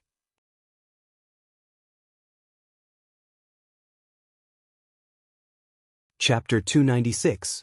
Facing Monk Wenguang, Wei Renjie didn't react at all. Lu Cheng, on the other hand, felt more and more like a Buddha. He could think rationally and sense that something was wrong, but he didn't have the slightest intention to fight. When 2 martial artists were facing each other, if they didn't have the intention to fight, it would be hard for them to get excited and react quickly, which would cause them to be slow in blocking. Fortunately, Wenguang just stood there with a smile and looked at Lu Cheng leisurely. He didn't intend to make a move. Lu Cheng tried to visualize the scene of condensing water into ice, but the lake in his heart strangely reflected a golden Buddha statue with hand seals. It was grand, solemn, bright, and solemn, suppressing all distracting thoughts. Interesting. Thinking quickly, he made a decision. He sank his spirit and connected with the Jindan, magnifying its own mood. The scenery around him changed and became deep and boundless. Lu Qing only felt that his heart was like a blue planet floating in the dark and cold darkness. The golden Buddha statue was in the center with a compassionate expression and benevolent eyes. His thoughts rose and touched the grand sun, making his heart and the Buddha statue quickly become small. Soon, Lu Qing saw the galaxy, the Milky Way, and the boundless bright starry sky. At this scale, the golden Buddha statue had disappeared without a trace. He couldn't see it at all. Your body and name will be destroyed, but the rivers and rivers will last forever. Wenguang's leisurely and warm smile suddenly froze. He found that Lu Qing in front of him became empty and deep, making him feel like he was looking at the night sky. While his heart was broadened, he inexplicably felt the grandeur of nature and his own insignificance. The countless stars that dotted the night sky were like Lu Qing's eyes, quietly and indifferently looking at her. Drip. Wenguang's forehead was covered in cold sweat. It slid down his face and fell to the ground, splashing everywhere. His body swayed, and he subconsciously closed his eyes. He loosened the hand seal that he was secretly making and stumbled back 2 steps. Master Wenguang? Only then did Wei Renjie notice that the atmosphere was a little strange. Wenguang stopped and opened his eyes. He looked at Lu Qing in astonishment, only to see this cool and steady young man with a faint smile on his face. His momentum was restrained and he looked normal. The smell of the starry sky just now was like an illusion. The younger generation will surpass us in time. The younger generation will surpass us in time. Wenguang gave a wry smile and put his palms together. I saw that benefactor Lu was young and full of vigor, so I couldn't help but test him secretly. I didn't expect to suffer a loss. This was an imposing manner attack combined with part of the gist of trueness of the Buddhist sect's valiant virtue secret method. Initially, he thought that a young man who had just entered level 8, no matter how outstanding his combat power was and how close he was to level 7, would have no way to resist it. He would have to rely on stimulating his qi and blood to destroy his body to get rid of it. Who would have thought that the other party's imposing manner was as deep as the abyss and as deep as the mountains, like the boundless starry sky above his head, was actually more powerful than him? After the 8th pin, firstly, the body would develop in the direction of training the root pulp. Secondly, the spirit, qi, blood, and force would gradually deepen the integration, laying a solid foundation for the external connection. During this process, there would naturally be layers of miraculous effects. For example, some 7th pin members would have absolute reaction to danger and malice within a certain range, and some 6th pin members would have imposing means without the use of secret spiritual methods. Wenguang did not expect to experience the feeling of a senior rank 6 from a young man who had just entered rank 8. Hearing this, Lu Qing smiled slightly. You're too kind. Master, you're being modest. The higher the level of martial arts, the richer the means would be. No need for modesty, no need for modesty. Monks don't lie. You are indeed a genius with unlimited potential. Wenguang chanted the name of Buddha and paid his respects to Wei Renjie. This poor monk will take his leave now. Watching him walk into the meditation hall, Zhou Jingyao and the other special training members were a little stunned. They had experienced Master Wenguang's means in the past 2 days and had almost worshipped him like a bodhisattva or arhat. However, such a powerful senior rank 6 mighty one, a senior of Xioshan, actually suffered in front of Lu Qing? Although Master Wenguang was old and his physical condition was deteriorating, his short burst of power was not much worse than that of a 6th pin in his prime. While they were still in shock and doubt, Wei Renjie calmed down and took out the secret books and diagrams of the internal training method for Lu Qing to browse first so that it would be convenient for him to guide them later. At this time, Qin Rui, Dai Linfeng, and Su Rongfei, the 3 disciples of Gushan Martial Arts School, arrived and noticed the strange scene. What happened just now? Dai Linfeng pulled a disciple of Fuguang Martial Arts School and whispered. This disciple did not hide anything and described Master Wenguang's strange behavior and words. Qin Rui and the others were stunned as if they were listening to a legend. This is not scientific. They secretly sighed. Is it because the more you know Lu Cheng, the more unfathomable he is? Soon, Lu Cheng finished reading the internal training methods provided by the Foundation and found that it was much more inferior than his own Thunder Roar Zen.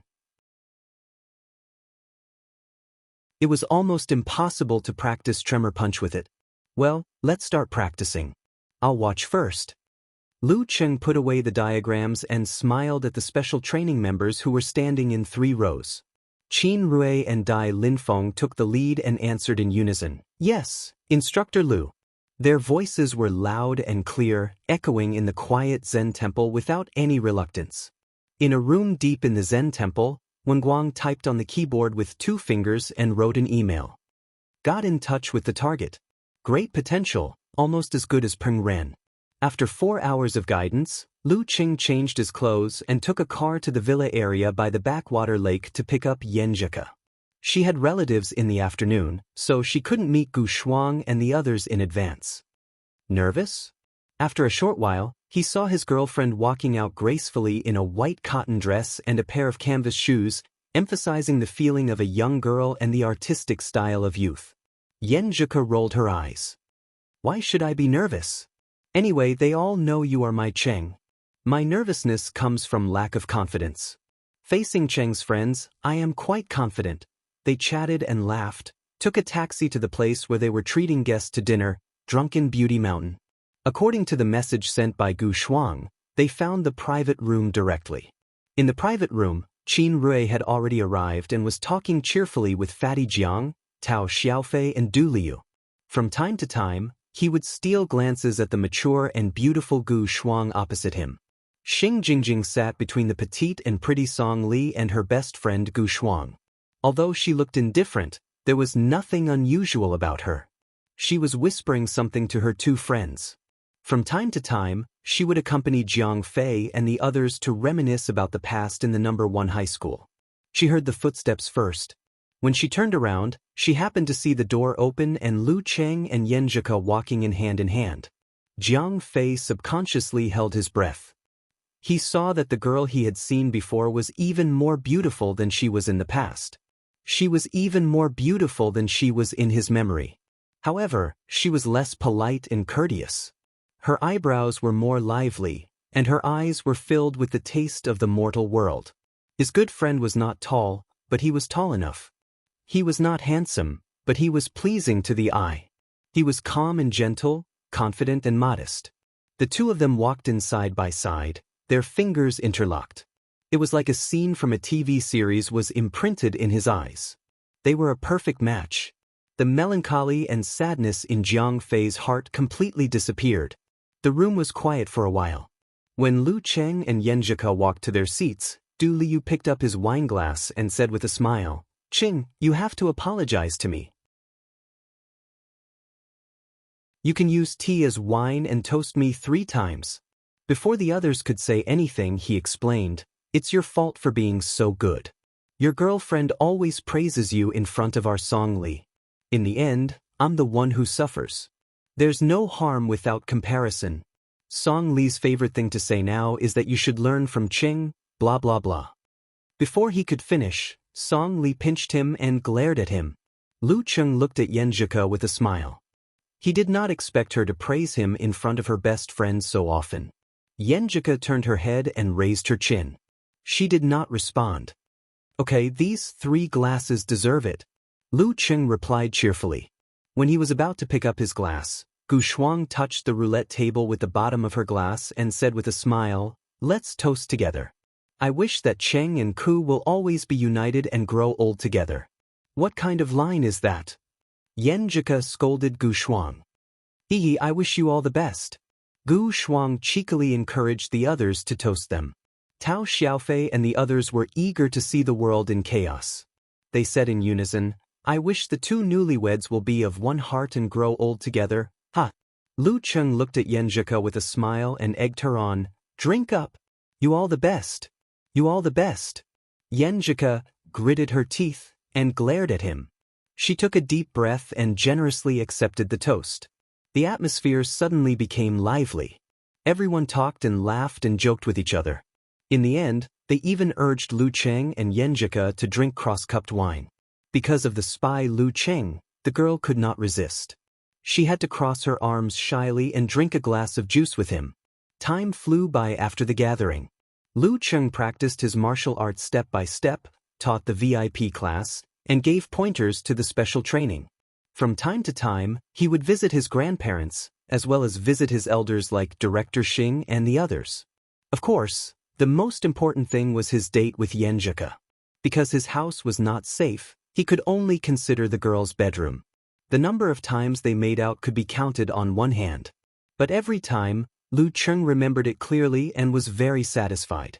In the blink of an eye, August was coming to an end. The summer vacation was coming to an end. Lu Cheng habitually came to the backwater lake to practice. But when school was about to start, Yenjika was asked by her grandparents to stay for a short while. She would not come back until 2 days later. Thinking of his little fairy, Lu Cheng calmed down and visualized the scene of a prairie fire burning the earth. He felt a burning pain in his body and the changes in his muscles and fascia occurred naturally. Without the help of the Jindan, he successfully grasped the essence and charm of the prairie fire picture and the Zhurong picture in just over 20 days. At the end of the practice, Lu Cheng adjusted his muscles and wriggled his organs to make the corresponding changes of the prairie fire picture. He let the flames surge and then sketched in his mind the god with the head of a beast and the feet of a human.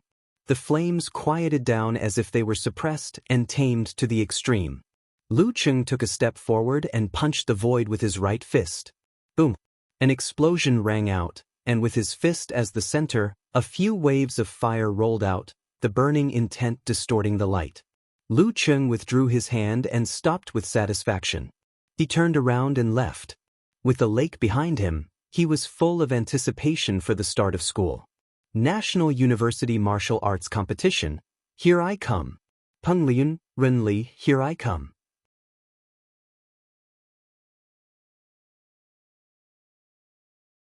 Chapter 297. The cool morning breeze blew away the aura of the autumn tiger. Yen Shaoling dragged her luggage and left the registration area. She followed the senior in front of her and found her dorm, Block 2, Unit 3, Room 401. She was wearing a loose white t-shirt with a knot at the bottom. She was wearing high heels.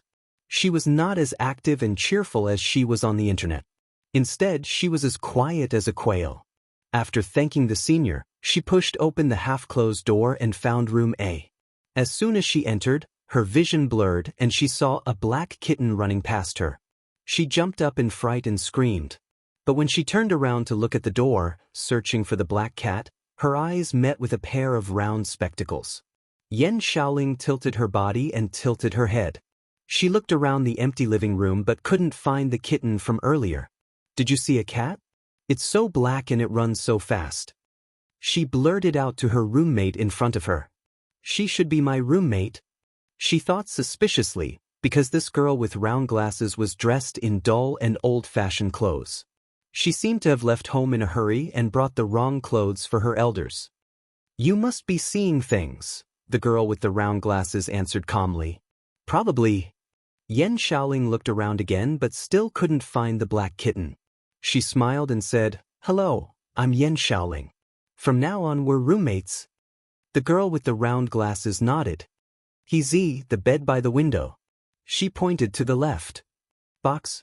Yen Shaoling didn't understand and asked back. Look at the name list on the door. He had round glasses and a round face.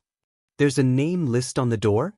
Yen Shaoling turned her head and saw a piece of paper with black words on a white background.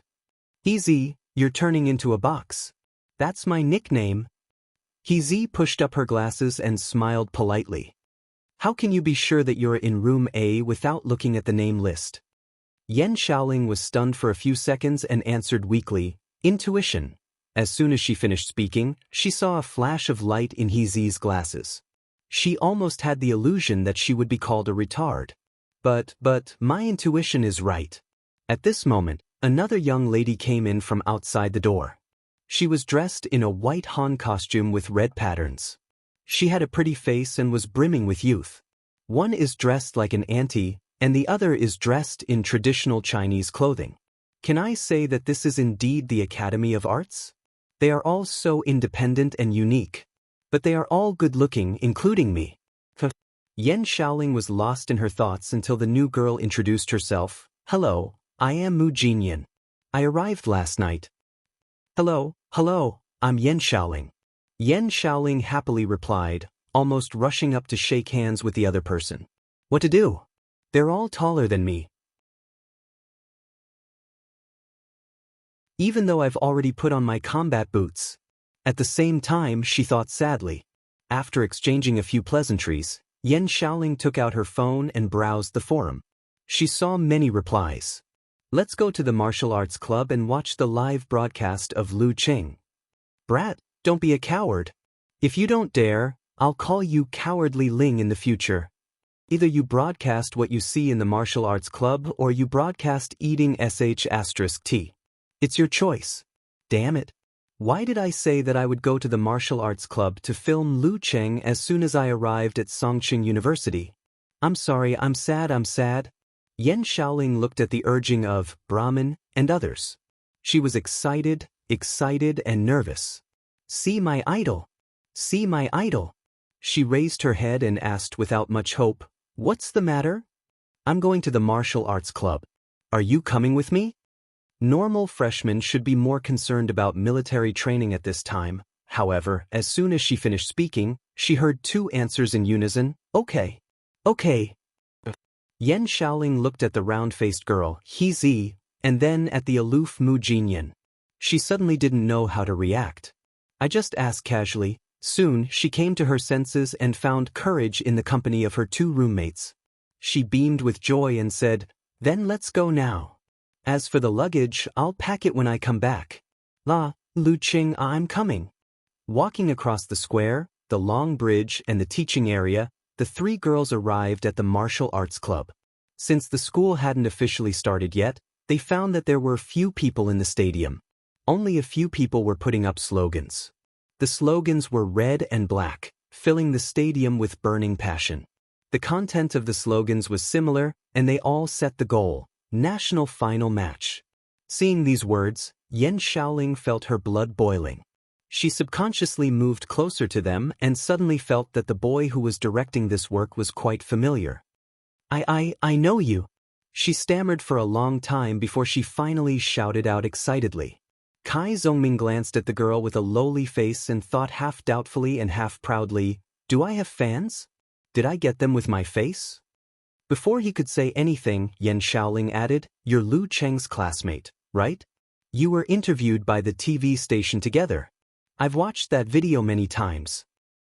Kai Zongming reached out to cover his face and said half-jokingly, Have I fallen to this point? Do I have to rely on the identity of Lu Cheng's classmate to identify myself? Yen Xiaoling first took a few photos of the martial arts club and posted them on the forum.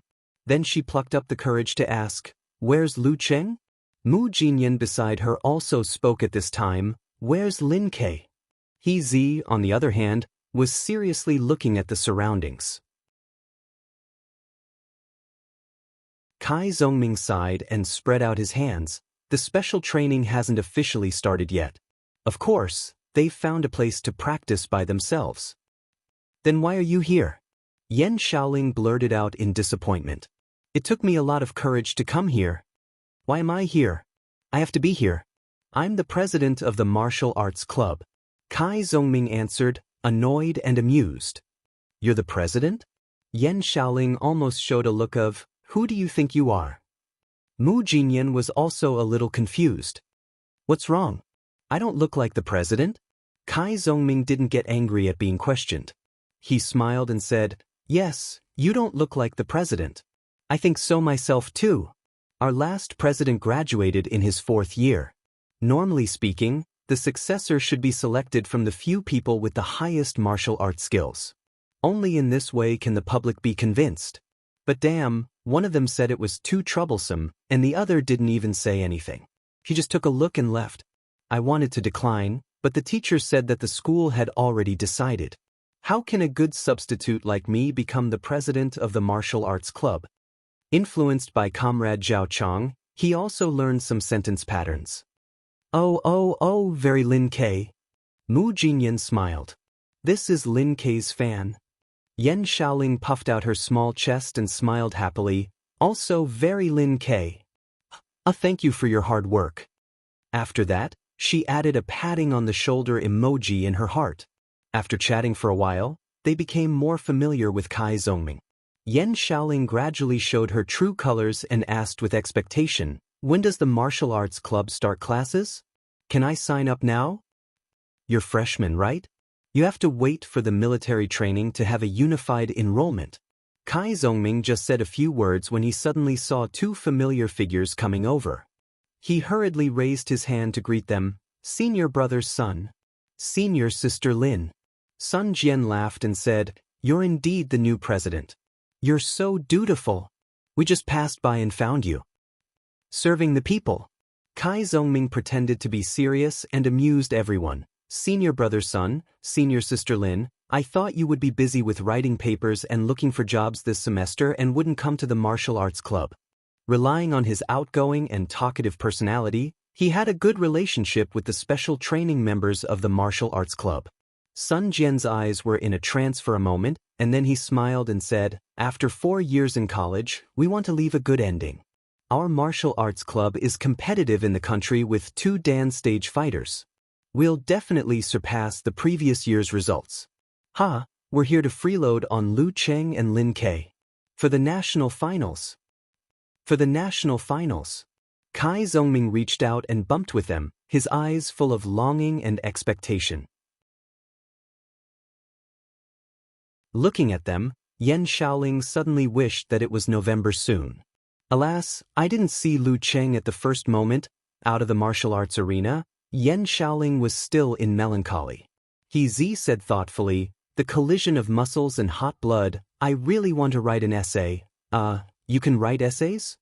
Yen Xiaoling looked at her roommate in surprise. "Not only can I write, but I can also speak. When we're close, I'll make you cry." He smiled slightly. What a strange roommate. Yen Xiaoling rubbed her face and quickly turned her thoughts away. How annoying. I didn't even see Lu Cheng. Not bad, practice makes perfect. Beside Weishui Lake, Geezer sure crossed his arms and watched his silly disciple use Zhu Rong force. Lu Cheng put away his stance and smiled slightly complacently. Then he made a request, "Master, I think I've awakened my supernatural ability for the second time."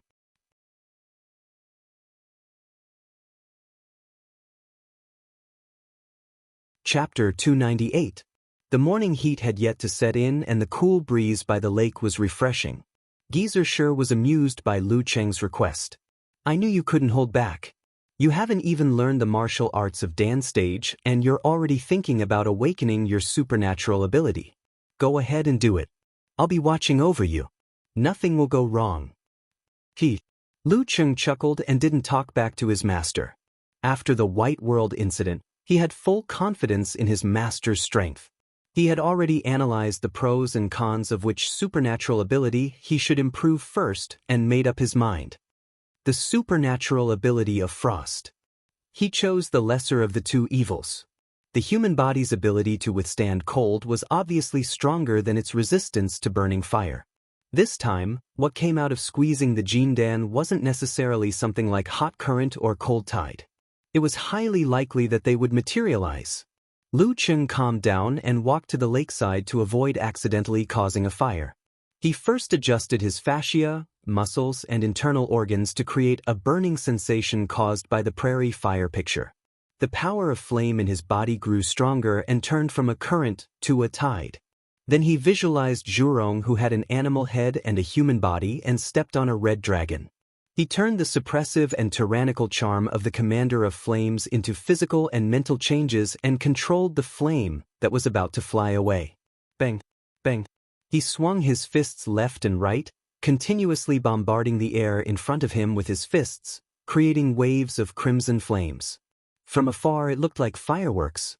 Geezer sure stood at the side, holding a silver wine pot, leisurely enjoying the new batch of filial gifts brought by his foolish disciple.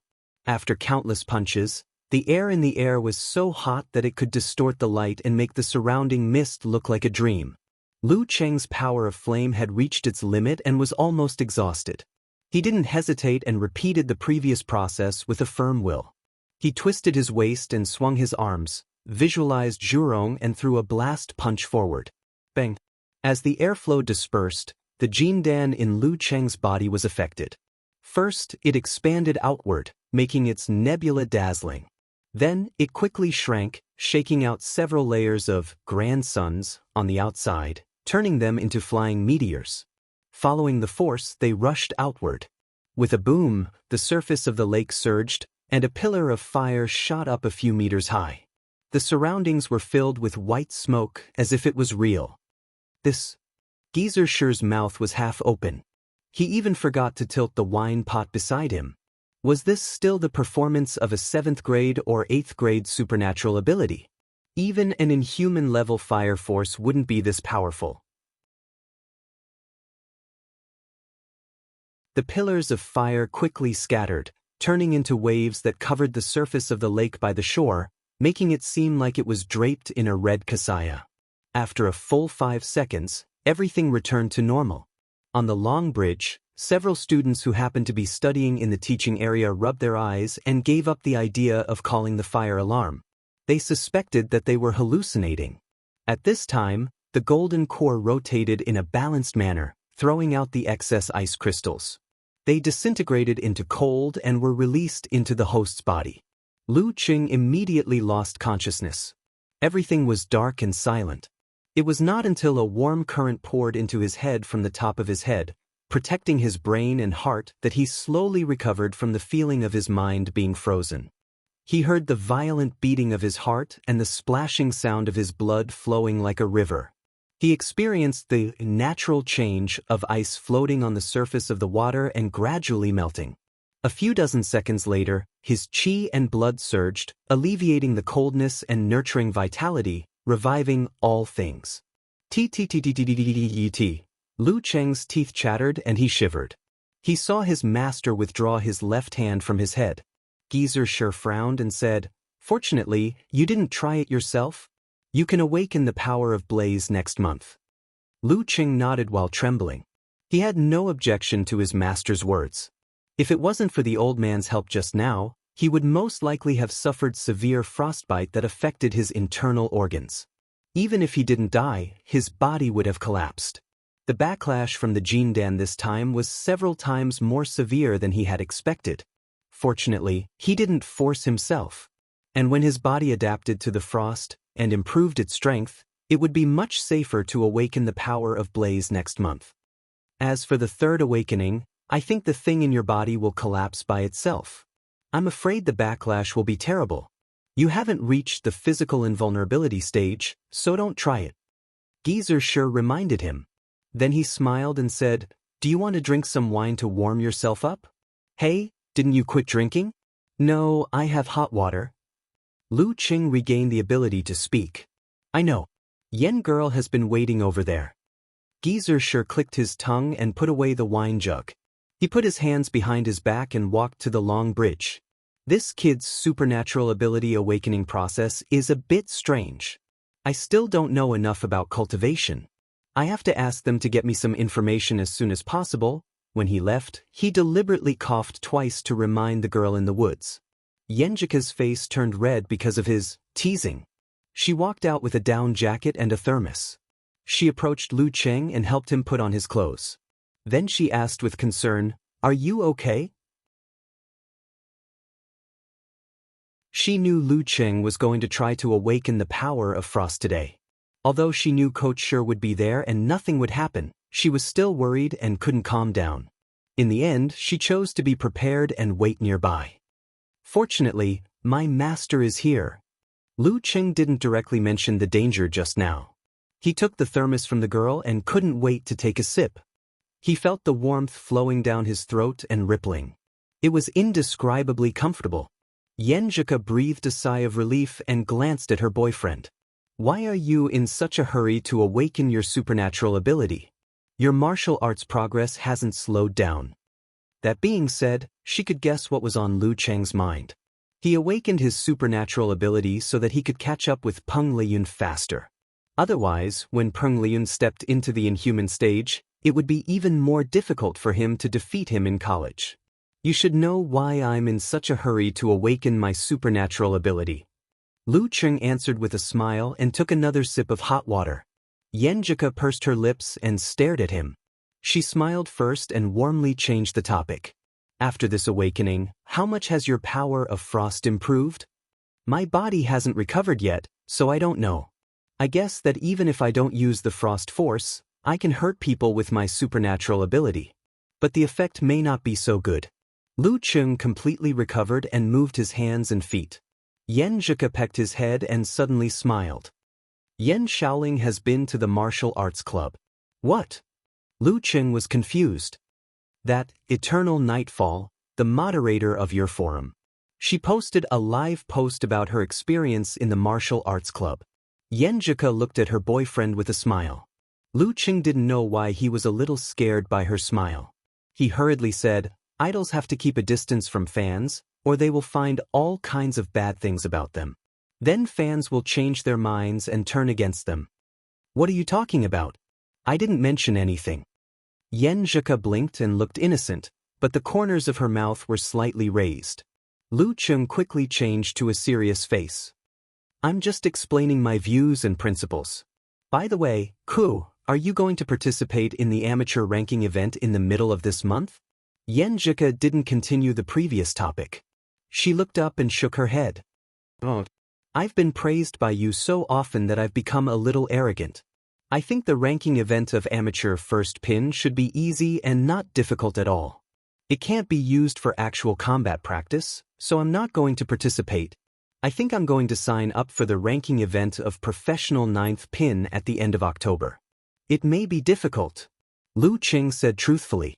After the initiation of the internal training method, Ku's physical quality improved rapidly. Coupled with the family inheritance of her martial arts, her comprehensive strength had indeed surpassed the level of amateur first pin. But to get the professional 9th pin, she was still a little bit lacking. After a few months, she would be more stable after she mastered the meteor force. I know. I didn't expect to get the certificate this time. I'm just going to fight against masters and gain experience. Yenjika said with bright eyes and high spirits. She was full of enthusiasm for martial arts. Find a chance to compete this month and beat 2 fighters of amateur first pin. Otherwise, you won't be able to sign up. Lu Cheng gathered his clothes and drank the hot water. He held the girl's hand and walked to the long bridge with a smile. His steps were a little light. I'll book the hotel and make sure you're ready for the professional 9th pin competition. Hearing this, Yenjika couldn't help but think of the previous experience. That touching, warm and somewhat charming scene. She subconsciously turned her head to the side and spat. She didn't say anything. She believed that idiot Chung could control himself and wouldn't affect her state of mind in the competition. As for after the competition, it depends on his performance. Lu Cheng noticed the girl's attitude and felt happy and full of expectations. After school started, the two of them could stick to each other every day again, but correspondingly, they would lose their private space. Lu Cheng respected the girl and would not cross the line. Since he was a little greedy, he could only hope for similar opportunities. Alas, you can't have your cake and eat it too. Following this topic, Yenjika asked curiously when they stepped on the long bridge, Cheng, are you going to participate in the 7th pin competition at the end of October? This was the ranking event of the district, not held in Songqing. Probably not. Lu Cheng didn't hide his intention. Why not? Yenjika was quite surprised. In her opinion, with her boyfriend's cultivation speed, his strength would definitely improve by leaps and bounds in the 2 months before the end of October after he obtained the Dan stage cultivation method and the corresponding martial arts. Coupled with the second awakening of his supernatural ability, it was very likely that he would get the 7th pin certificate. There was no need to wait until April next year. This was her confidence in Lu Cheng. I want to give Peng Liyun a surprise. Lu Cheng exhaled and shared his truest thoughts. Once he participated in the ranking event at the end of October and the beginning of November, he would reveal most of his strength. At worst, he could directly sign up for the 6th pin competition next time. Anyway, his record was enough. If it were not his little fairy but someone else, they would definitely laugh at his naivety. Give Peng Liyun a surprise? Yenjika looked up again. You want to leave a shadow of failure in the division competition? Yes, but I can't do it by myself. I have to join hands with your cousin. Lu Cheng looked forward and took off his down jacket. His body was very weak, but he walked steadily. Peng Liyun is very likely to stay at the 6th pin level before the winter vacation. This is our chance. By then, I will improve in all aspects and at least reach the top 7th pin level. Your cousin won't be too slow either. I guess he will be at the 7th pin level. With the two of us taking turns to fight, we have a chance to defeat Peng Liyun, who has been going smoothly since entering university. We can suppress his will, affect his confidence in winning, and delay his breakthrough to the inhuman level. Only in this way, we won't face the monster who can defeat everyone in the nationals next April. We can keep our hope. Hearing this, Yenjika turned her head to look at Lu Cheng beside her. Looking at his chiseled profile and his eyes that were staring straight ahead, she was a little absent-minded for a moment. After a few seconds, she smiled faintly and said, "Didn't you say you don't care about the topic of the heavenly sons of China?" Lu Cheng snorted and answered generously, "Which martial artist isn't competitive? I'm also a martial artist. I don't care and I'm not blindly arrogant, but it doesn't mean I'm competing to prove Peng Liyun's talent." You're tuning in to the Passion Pages YouTube channel. We're so grateful for your support and don't forget to subscribe to join us on this incredible journey through captivating stories. Your generosity through donations truly makes a world of difference, as it's the primary source of revenue that allows me to expand and enhance this channel for you. Thank you from the bottom of my heart for being a part of this adventure.